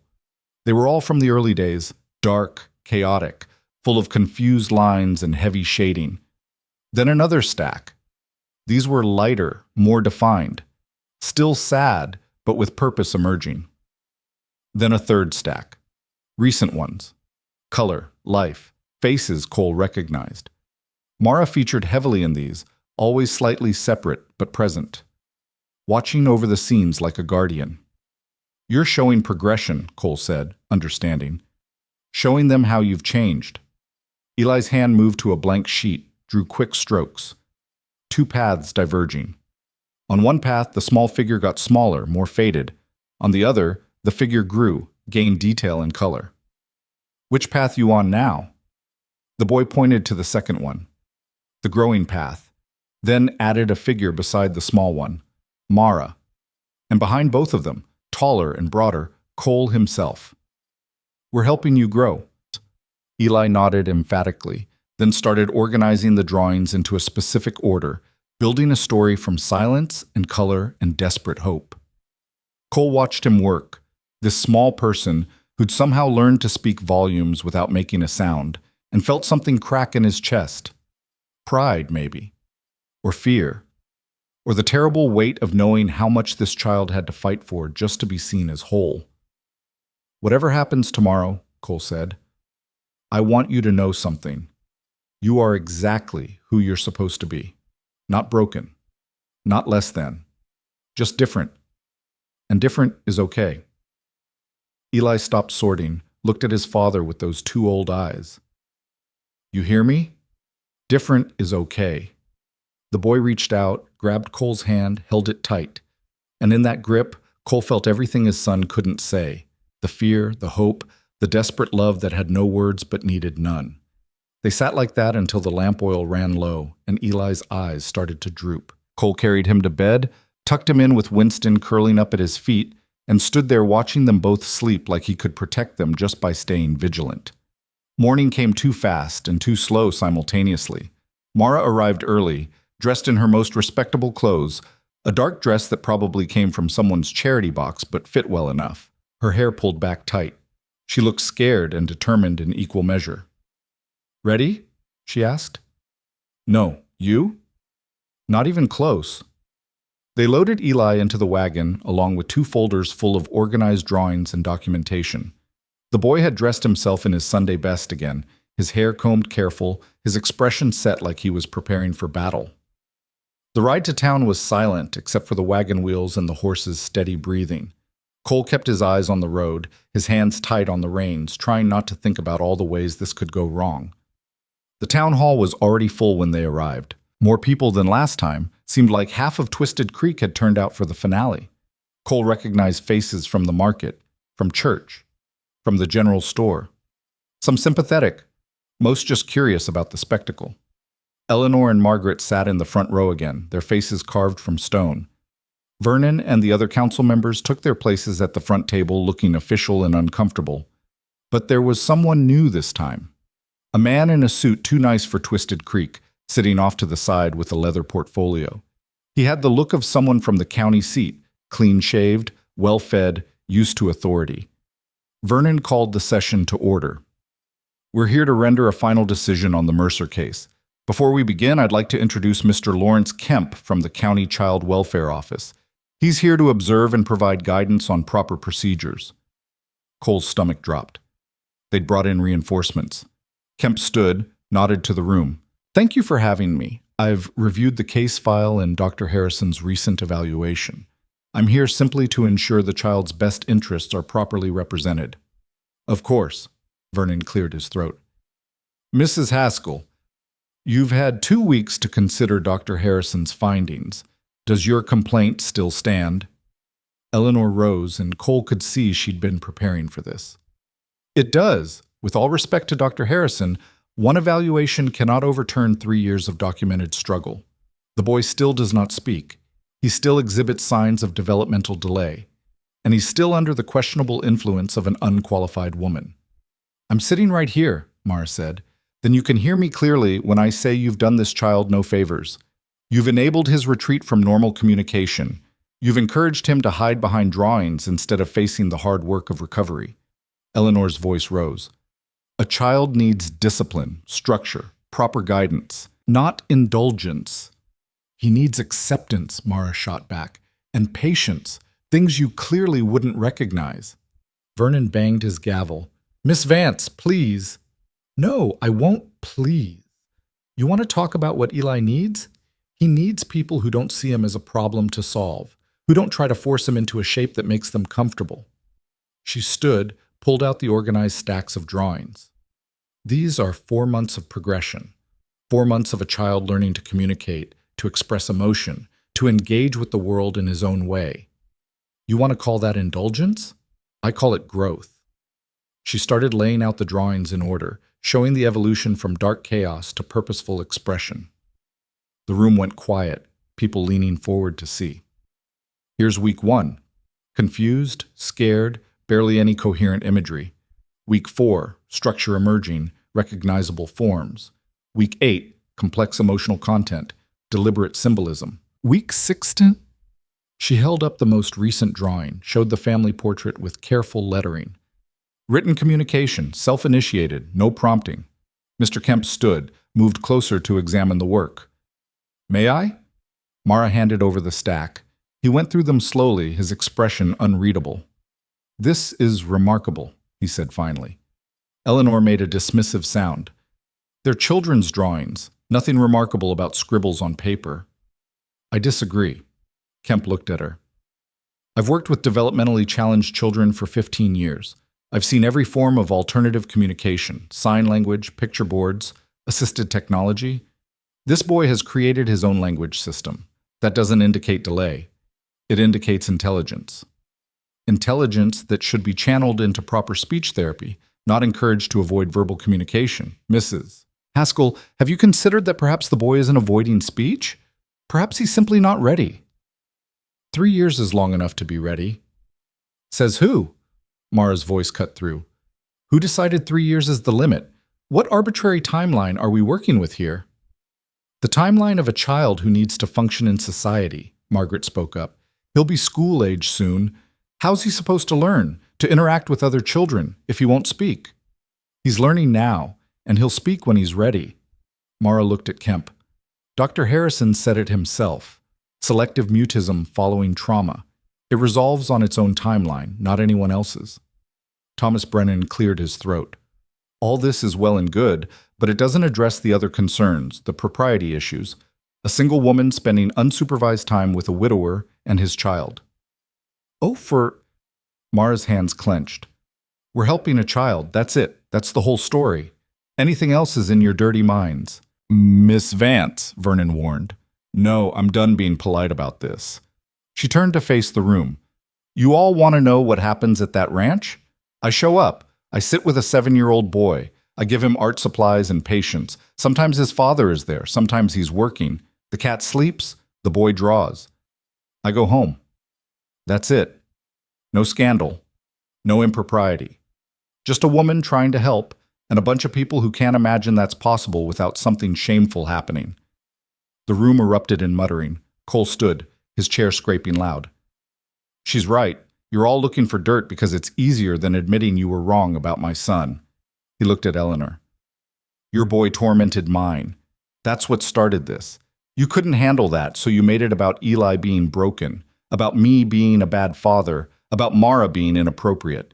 Anything to avoid the fact that your precious Tommy is cruel and you raised him that way. Eleanor's face went scarlet. How dare you? How dare I what? Tell the truth? Your son threw rocks at a child who can't defend himself, called him names, tried to hurt him. And when he got called out for it, you decided to destroy us rather than teach him better. Cole's voice shook. That's what this is really about. Not Eli's welfare. Your pride. Mr. Mercer, that's enough, Vernon said, but his heart wasn't in it. Kemp held up a hand. Actually, I'd like to hear more of this. Mr. Brennan, your son has interacted with Eli Mercer. Thomas shifted uncomfortably. They're boys. They play rough sometimes. They weren't playing, Cole said. And my son doesn't fight back because he can't, because words are how kids fight, and he doesn't have those. So he just takes it. Is this documented? Kemp asked. I've noted several incidents, Mara said, times when Eli came back from town upset, drawings that showed other children being aggressive. I didn't push it because I didn't want to make things worse. But things got worse anyway, Kemp observed. Mrs. Haskell, is it possible your complaint is motivated by personal feelings rather than genuine concern? Absolutely not. My concern is for a child who... She was cut off by the sound of a chair scraping. Eli had stood up, was walking to the front of the room with something clutched in his hand. Everyone went silent, watching. The boy stopped in front of the council table, looked at Vernon, then held out a piece of paper. It was a new drawing, one he must have made that morning. It showed the hearing room, all the people in their seats, but this time he'd added something, speech bubbles coming from everyone's mouths. Angry words, accusations, all rendered in scribbled chaos. And in the center, a small figure with no speech bubble at all, just a single tear running down his face. Vernon took the paper with shaking hands. Son, Eli pulled out another drawing. This one showed the ranch, the house with smoke coming from the chimney. 3 figures standing together, Cole, Mara, and himself. And above them, in careful letters, this is home. Then a third drawing, the same ranch, but empty. The figures gone, the house dark, and underneath, please don't. The boy's eyes were wet, but he didn't make a sound, just stood there holding his desperate plea in silence, waiting for judgment from people who'd never bothered to understand him. The room had gone deadly quiet. Even Eleanor looked shaken. Kemp stood, walked over to Eli, knelt to his level. You drew these this morning? Eli nodded. Because you're scared. Another nod. Of being taken away from your father and Miss Vance. The boy's face crumpled, but he held it together, nodded again. Kemp looked at the drawings for a long moment, then stood and addressed the council. Gentlemen, Mrs. Haskell, I've seen enough. This child is not suffering from neglect or abuse. He's not developmentally delayed beyond his selective mutism, which is a recognized trauma response with documented recovery paths. He's in a stable home with a father who cares for him and a caregiver who's clearly making progress in his treatment. He paused. Removing him from this environment would be, in my professional opinion, actively harmful. I cannot and will not recommend it. But the woman, Eleanor started, the woman is providing therapeutic benefit. Unless you have actual evidence of wrongdoing, not speculation, not appearance-based concerns, but actual evidence, then her involvement is not grounds for removal. Kemp's voice hardened. And I'll be frank, Mrs. Haskell. This complaint has the stench of personal vendetta.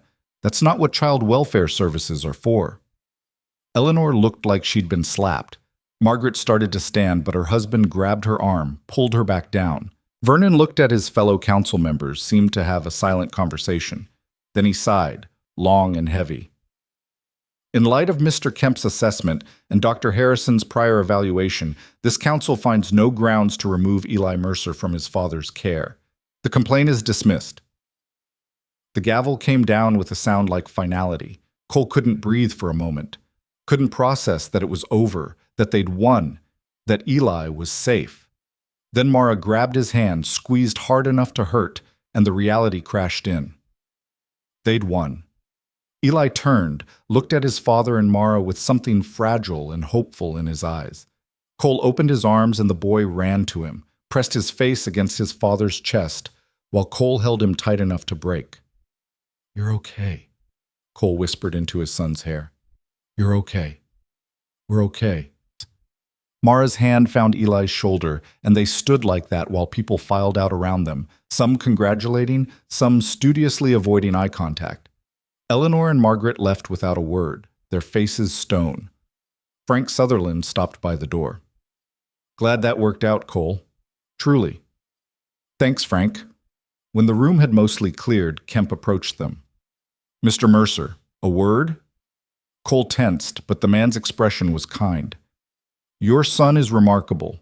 So is the work Miss Vance has been doing." He pulled out a card.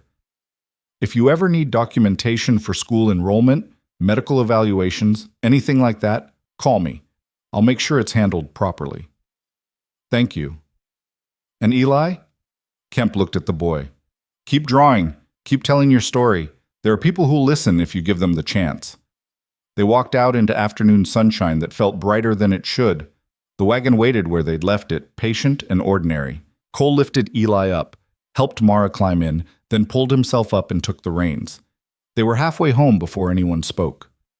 "Is it really over?" Mara asked. "The hearing is. The talk probably never will be. Can you live with that?" Cole looked at his son, who'd fallen asleep against Mara's side, exhausted from holding himself together. "Yeah, I can live with that." The ranch appeared on the horizon, small and worn and perfect. Home, exactly like Eli had drawn it. Cole guided the wagon up the rutted drive, pulled to a stop in front of the house. Mara climbed down carefully, trying not to wake Eli. "I should probably go. Let you two rest. Or you could stay."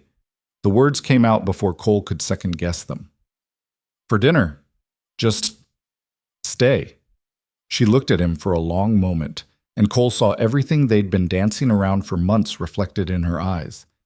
Fear and hope and possibility and all the messy, complicated feelings that came with it. "Okay," she said finally. "I'll stay."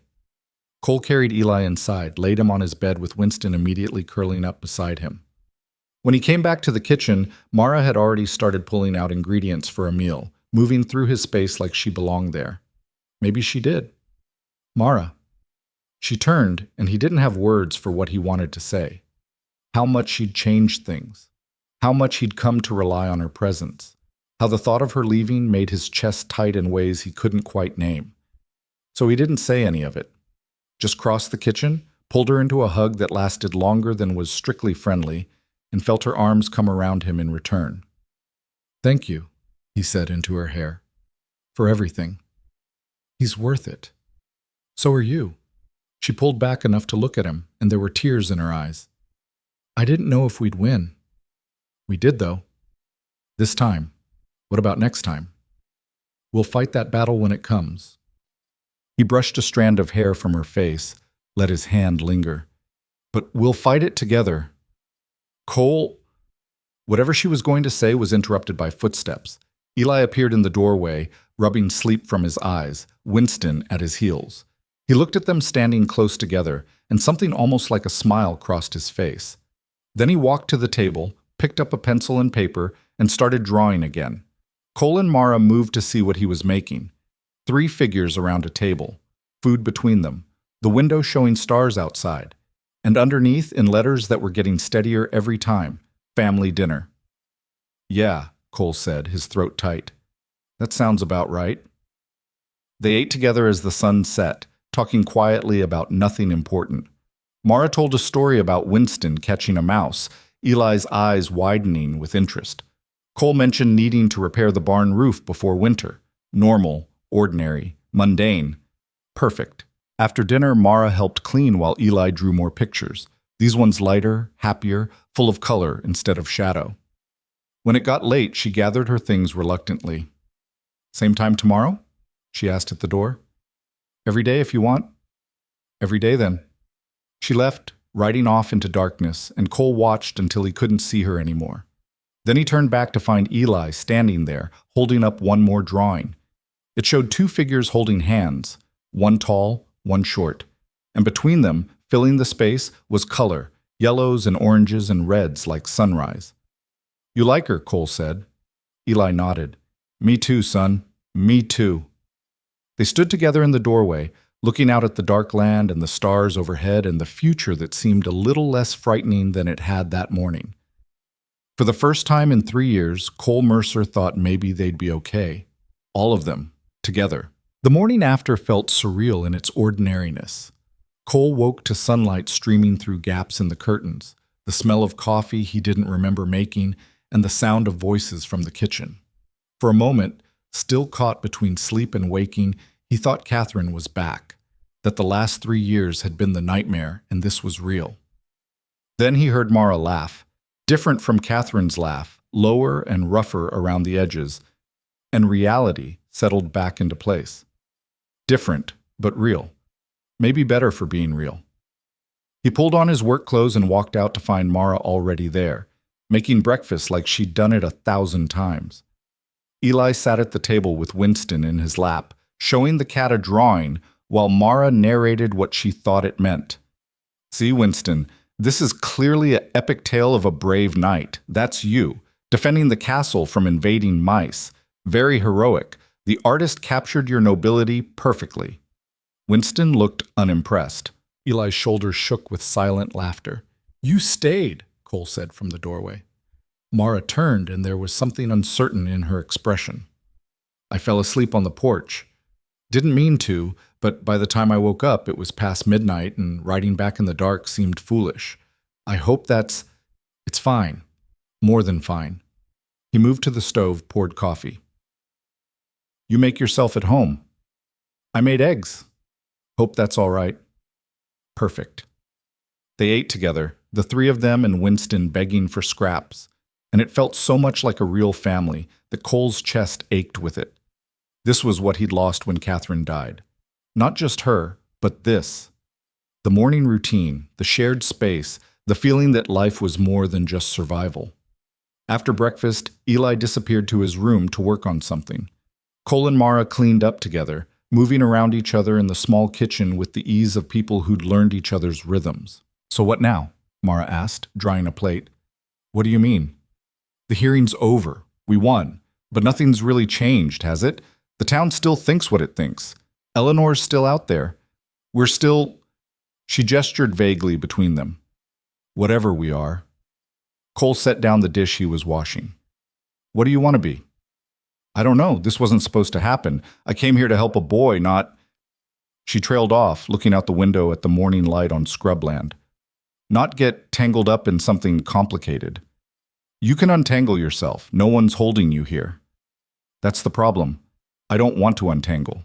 She turned to face him, and there was something raw in her eyes. But I don't know how to do this either.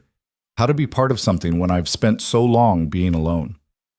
We're all alone until we're not. Cole dried his hands, moved closer. And I'm not good at this either. Haven't had to think about it in years. But seems to me we've been doing it anyway, without naming it. Maybe we just keep doing that. Keep muddling through? Something like that. She smiled, and it was small and uncertain and beautiful. All right, we keep muddling. The sound of rapid footsteps interrupted them.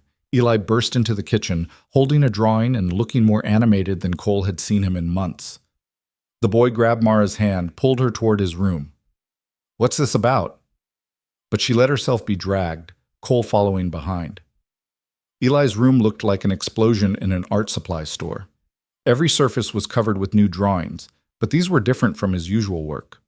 These showed sequences, panels, like the storybooks Catherine used to read to him. A narrative told in images. The first panel showed a small figure alone in darkness. The second, a tall, thin figure approaching with light. The third through 10th showed them together, the darkness gradually receding. And in the final panel, 3 figures stood in full daylight, holding hands. But that wasn't what made Cole's breath catch. At the bottom of each panel, Eli had written labels.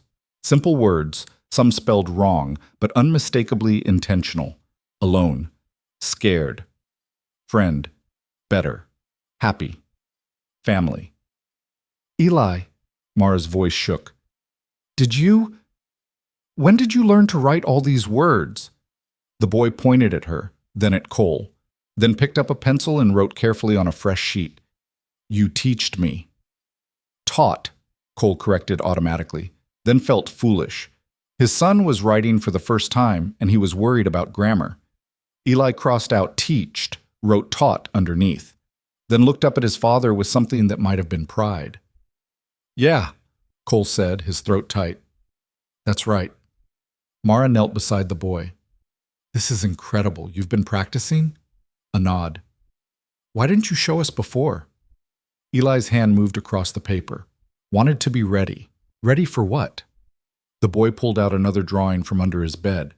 This one showed the hearing room, all the people judging, and underneath, in case they came back. Understanding hit Cole like a fist. Eli had been preparing, building skills in secret, creating tools for the next battle. Because he understood better than any of them that the fight wasn't really over, that people like Eleanor didn't give up just because they lost once. They're not coming back, Mara said firmly. Mr. Kemp and Dr. Harrison made sure of that. Eli looked skeptical, wrote, People talk. Let them talk. They can't take you away from your dad. That's done. But the boy shook his head, started writing faster. If she leaves, they might. His hand moved to point at Mara. You have to stay. The room went quiet. Mara sat back on her heels, looking at those words like they carried weight she hadn't expected. Eli, honey, I'm not going anywhere. No promises. The boy's hand was shaking now. Everyone leaves. And there it was, the core fear that had kept him silent for 3 years. Not just grief over his mother's death, but the terror that anyone he loved would disappear. That attachment meant loss. That speaking, engaging, letting people in only gave them the power to destroy you when they left. Cole moved to his son, gathered him up even though he was getting too big for it. Your mom didn't want to leave. She got sick. That wasn't her choice. Eli buried his face in his father's shoulder, his small body trembling. And Mara's not sick. She's right here. I'm right here, Mara echoed, her hand on Eli's back. And I'm not leaving unless you want me to, which I'm pretty sure you don't. The boy's head shook against Cole's shoulder. Then I'm staying, for as long as you'll have me. Eli pulled back enough to look at her, his eyes red and wet.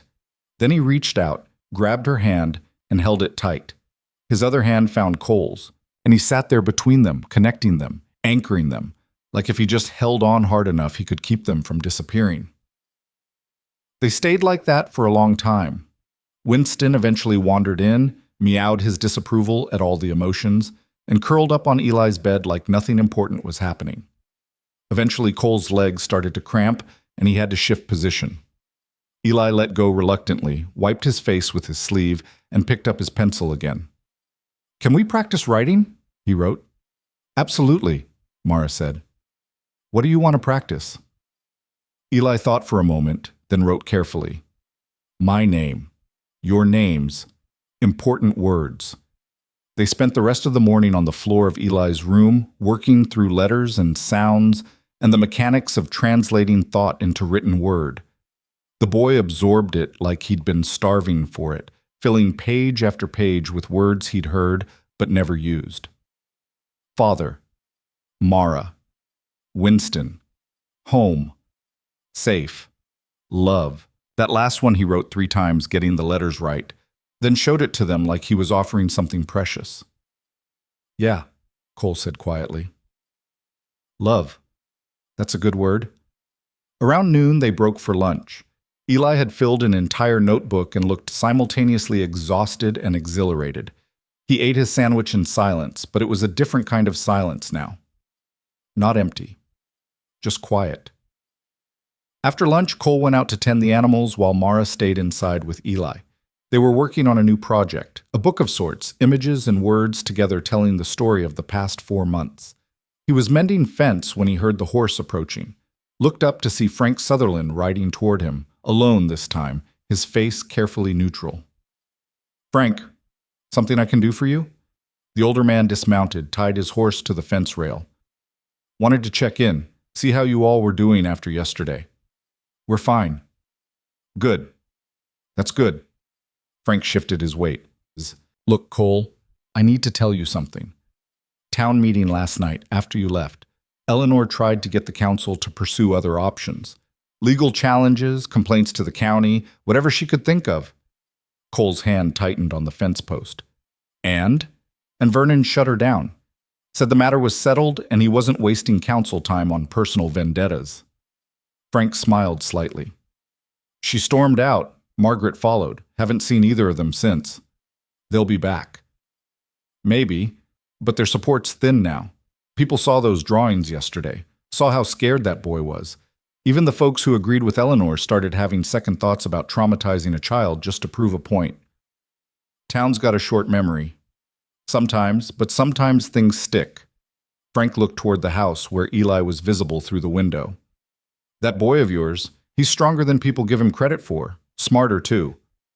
Always has been. People just couldn't see it through their own assumptions." "Yeah, we're good at that." Frank turned back to his horse. "Anyway, just wanted you to know you've got more people in your corner than you think. It's not all Eleanor and Margaret." "Appreciate that, Frank." After he left, Cole stood there for a while, tools forgotten, thinking about corners and support, and how easily both could shift. He'd spent 3 years assuming the whole town was against him, writing them off the same way they'd written off Eli. Maybe that had been its own kind of assumption. He found Mara on the porch that evening, watching the sunset paint the sky in colors that would have made Eli reach for his paints. She had a cup of coffee that had gone cold, her expression distant. "Penny for your thoughts," Cole said, settling beside her. "Just thinking about what happens next. We keep going, same as always." "Is it, though? Same as always?" She looked at him. "Cole, what are we doing here? Really? I thought we were muddling through." "I'm serious. So am I." He took a breath, trying to find words for something he'd been avoiding thinking about too directly. "You want me to say it plain? Fine. I care about you, more than I probably should this fast. And I think you care about me too, and about Eli. And this thing we've stumbled into is either going to turn into something real, or we're going to keep dancing around it until one of us gets tired." That's quite a speech. "I'm not good at speeches, but I'm good at honest." He turned to face her fully. "So here's honest. I want you to stay. Not just for Eli, though he needs you. For me. Because this place feels like a home again when you're in it, and I didn't realize how much I'd been missing that until you showed up." Mara was quiet for a long moment, staring at her cold coffee like it held answers. "I've never been part of something like this," she said finally. "Never had a family, not a real one. Foster homes, institutions. People who took me in out of duty or charity, but never love. I learned early not to get attached because attachment meant pain when they sent you away. She set down the cup, her hands trembling slightly. So when Eli wrote those words today about everyone leaving, I understood exactly what he meant because that's been my whole life. Then stop leaving. Cole reached for her hand, held it gentle. Stay. Really stay. Not just visits, not just helping with Eli. Stay here with us and build something that lasts. Cole, I know it's fast, I know it's complicated, but we've been through hell together already, and we came out the other side. Seems to me that counts for something. It counts for everything. She looked at him, and her eyes were wet. I'm just scared. Scared I'll mess this up, scared the town will never accept it, scared I don't know how to be what you need. I need you to be exactly who you are. That's all? He squeezed her hand. And yeah, the town might talk. Let them. We've survived worse than gossip. Have we? We won against Eleanor Haskell and the whole damn council. I think we can handle Margaret Pritchard's judgy looks at the market. That startled a laugh out of her, wet and rough. You make it sound simple. It is simple. Not easy, but simple. He pulled her closer, wrapped an arm around her shoulders. Stay. Help me raise this boy. Let's see where this goes. And if it doesn't work, then at least we tried. But I think it will work. I think we're already working. She leaned into him, her head on his shoulder, and they sat like that while the sun finished setting and the first stars appeared. Inside, Eli was probably drawing more pictures, documenting this day the way he documented everything important, building his visual record of a life that was finally, slowly, becoming something more than survival. All right, Mara said quietly. I'll stay. Really stay. Yeah? Yeah. She lifted her head, looked at him with something fierce and terrified and hopeful, all mixed together. But you're stuck with me now. No backing out when you realize I'm a disaster at cooking and I talk to the cat too much and I have opinions about everything. I've seen you cook. You're fine. And Winston could use more conversation. Cole smiled. I think we'll manage. She kissed him then, soft and quick and tasting of coffee and possibility. When she pulled back, she was smiling despite the tears on her face. We're really doing this. We really are. They went inside to find Eli had created a new masterpiece. The kitchen table was covered in a mural made from dozens of sheets of paper taped together. It showed the ranch in meticulous detail, every building, every fence line, every tree. And populated throughout were figures. Cole working near the barn, Mara in the garden, Eli with Winston on the porch. All of them separate but part of the same scene, part of the same place, and across the top, in letters that were getting steadier every time. Our home. Yeah, Cole said, pulling both Mara and Eli close. Our home. The next weeks fell into a rhythm that felt like building something permanent. Mara moved her things from the cabin in town piece by piece. Not many things, she'd lived light, until her clothes hung in the spare room and her books sat on shelves next to Catherine's recipe book, and it all felt right somehow. The town talked, of course. At the market, Cole caught whispers and sidelong looks, some disapproving, some just curious. He ignored most of it, but Mara struggled more. I heard Margaret tell someone I'd trapped you with feminine wiles, she said one evening, half laughing and half furious, like I'm some sort of scheming seductress. Are you? Because I missed that part. Cole, I'm serious. They're never going to accept this. Some won't, others will. Doc Pritchard tipped his hat to me yesterday. Frank invited us to his daughter's wedding next month. Things are shifting. Slowly. Better than not at all. Eli's progress continued in fits and starts. Some days he wrote full sentences, his hand flying across the page as he tried to keep up with everything he wanted to say. Other days he retreated into drawing, the words too hard or too much. But he was engaging now, present in ways he hadn't been before. One morning, about 6 weeks after the hearing, Cole woke to find Eli standing beside his bed, holding a sheet of paper. The sun was barely up, the room still gray with pre-dawn light. What's wrong? Cole sat up fast, heart hammering. Eli handed him the paper. On it, he'd written, I want to try. Try what, son? The boy pointed to his throat, then wrote, talking. Cole's breath caught. You want to try talking? A nod, firm and certain. Okay, we can do that. You want Mara here? Another nod. Cole pulled on clothes, went to wake Mara. She came immediately, following them to Eli's room where Winston was already awake and judging them all for the early hour. He wants to try talking, Cole said quietly. Mara's eyes went wide. Now? You sure, Eli? The boy nodded, sat down on his bed, took a deep breath. His mouth opened, closed, opened again. Nothing came out. It's okay, Mara said gently. Take your time. No pressure. Eli's face scrunched with concentration.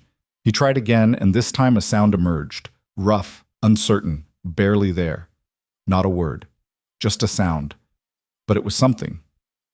Good, Cole said, his voice thick. That's good, son. Keep going. Eli tried again. The sound was slightly clearer this time, almost resembling a vowel. He looked frustrated, grabbed his pencil, wrote, Why is it hard? You haven't used those muscles in 3 years, Mara explained. It's like learning to walk again, takes practice. The boy nodded, tried once more. This time Cole could almost make out a word shape, something that might have been try or high or something else entirely. Beautiful, Mara said. You're doing beautiful. They spent an hour on it before Eli got too frustrated and switched back to writing. But that night after dinner, he tried again, and the next morning, and the day after that. Small sounds became almost words. Almost words became recognizable syllables. It was slow, painful progress, but it was progress. 2 months after the hearing, Eli spoke his first clear word in 3 years. They were in the barn, Cole showing him how to mend a harness, when the boy reached for a tool, and it wasn't where he expected. His face screwed up in concentration, and then, rough and creaky like a door that hadn't been opened in years, he said, Where? Cole froze. What did you say? Eli's eyes went wide like he'd surprised himself. He tried again, putting effort into it. Where is it? The words were halting, unpracticed, but unmistakable. Cole dropped the harness, pulled his son into a hug that lifted him off the ground.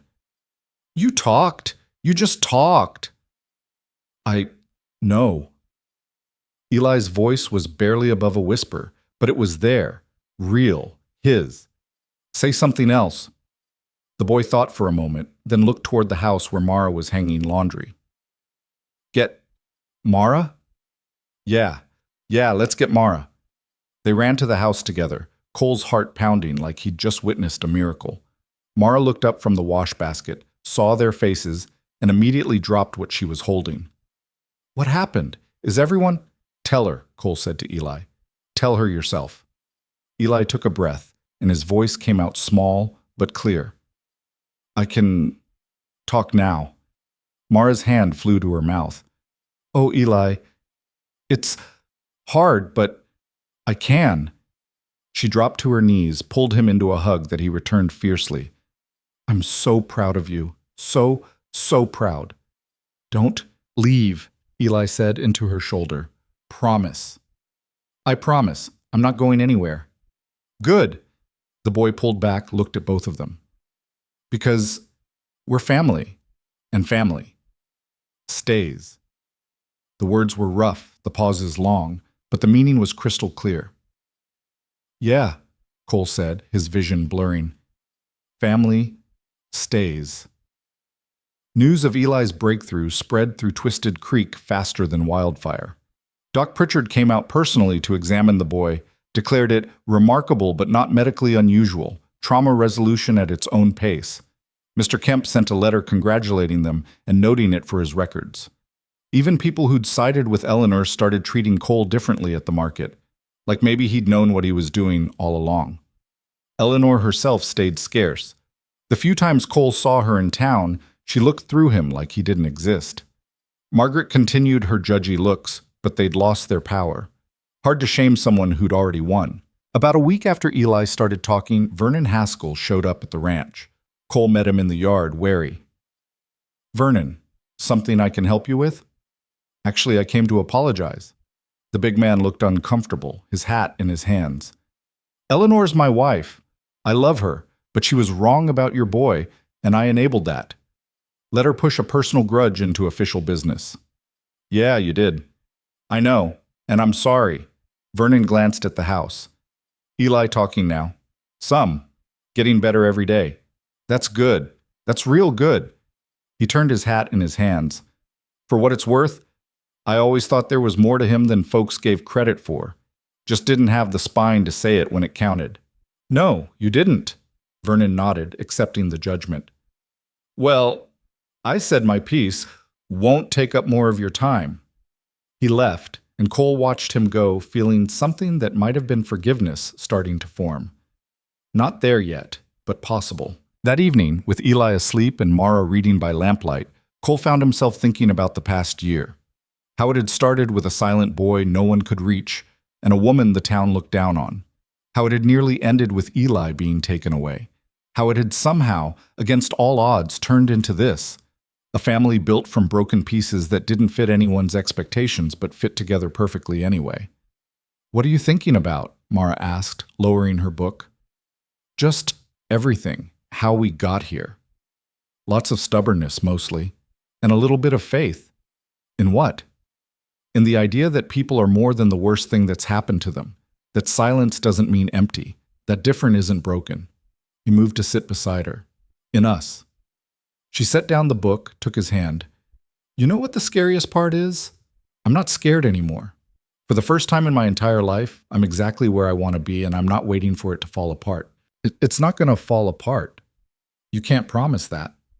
No, but I can promise I'll fight like hell to keep it together. He kissed her forehead, gentle and sure. We all will. From Eli's room came a soft sound, the boy talking in his sleep, his voice still uncertain but growing stronger, practicing even in dreams. He's going to be okay, Mara said. Better than okay. He's going to be exactly who he's supposed to be. Because of you. Because of us. All of us. They sat together in the lamplight, listening to the sounds of their home. Winston's purring, Eli's sleep-murmured words, the wind moving through the scrubland outside. Simple sounds, ordinary sounds, the most beautiful sounds in the world. 3 months later, on a crisp October morning, Judge Mitchell arrived from the county seat. Not for a hearing this time, but for a formality. He sat in the Mercer kitchen, accepted coffee from Mara, and smiled at Eli, who watched him with cautious curiosity. Well, young man, I hear you found your voice. Yes, sir, Eli said carefully. It's still learning, but it works. That's wonderful. Absolutely wonderful. Mitchell pulled out some papers. Mr. Mercer, Miss Vance, I've reviewed the case file and all documentation from Mr. Kemp and Dr. Harrison. I'm here to officially close the welfare investigation and note for the record that Eli Mercer is in appropriate care with no further intervention needed. Thank you, Cole said. Beyond that, Mitchell looked at Mara. Miss Vance, you've been providing care for Eli for approximately 8 months now. Mr. Kemp has suggested, and I agree, that formalizing your role might be beneficial. For school enrollment, medical decisions, that sort of thing. Formalize how? Mara asked. Well, there are a few options. Legal guardianship is one, or... He looked between Cole and Mara with a slight smile. Other arrangements that would naturally grant parental rights. The implication hung in the air. Cole felt his face heat. We're not... Mara started. Not rushing into anything, Cole finished, but we appreciate the suggestion. Of course, the offer stands whenever you're ready. Mitchell signed the papers with a flourish. Eli, you take care. Keep working on that voice of yours. I will. Thank you for listening when we needed someone to. That's my job, son, and sometimes I actually get to do it right. After he left, Cole and Mara looked at each other across the kitchen table. Did he just suggest we get married? Mara asked. I think he did. That's, fast, presumptuous, completely inappropriate. Yeah. She was quiet for a moment. Is it completely crazy that I'm not saying no? Cole's heart kicked against his ribs. You're not? Are you? No, but I figured you'd need more time. More, I don't know, courting or whatever people do. Cole, we've been living together for 3 months. We've raised a child through a trauma recovery together. We've fought a town council and won. I think we're past courting. So what are we doing? Mara stood, moved around the table to where he sat. I think we're building a life, and maybe we should make it official. Not for the judge or the town or anyone else. For us. You sure? No. Are you? Not even a little bit. Good. Then we're on the same page. She held out her hand. Cole Mercer, will you marry me and make an honest woman out of me before Margaret Pritchard has a heart attack? He laughed, pulled her down into his lap, kissed her soundly. Yeah. I will. From the doorway, Eli's voice, still hesitant but growing stronger every day. Are you getting married? They turned to find him standing there with Winston, his face caught between hope and worry. If that's all right with you, Mara said. What do you think? Eli considered for a long moment. Then he walked over, put one hand on Cole's shoulder and one on Mara's. I think it's good. I think you should. Yeah? Cole asked. Yeah, because you love each other. And you love me. And that's what families do. That's exactly what families do, Mara agreed. They got married 6 weeks later in Doc Pritchard's backyard, despite Margaret's obvious displeasure. Frank Sutherland stood as witness, along with a handful of other townspeople who'd proven themselves actual friends. Eli held the rings, wearing his Sunday best, and a smile that made Cole's heart ache with joy. The ceremony was simple. No frills, no fuss. Just two people who'd found each other in the wreckage of their separate disasters, promising to build something better together. When the minister asked Eli if he had anything to say, a last-minute addition at the boy's request, he stepped forward and spoke clearly, his voice still carrying that rough edge but strong enough to be heard. My mom died, and I stopped talking because I thought if I didn't say anything, nothing else bad could happen. He paused, gathering his words. But then Mara came, and she didn't try to fix me. She just saw me, and Dad, he never gave up, even when it was hard. He looked at both of them, his gray eyes bright. So I want to say thank you for being my family. And Mara, welcome home. There wasn't a dry eye in the yard. Mara was crying openly, and Cole had to wipe his face with his sleeve. Even Winston, supervising from a nearby fence post, looked vaguely moved.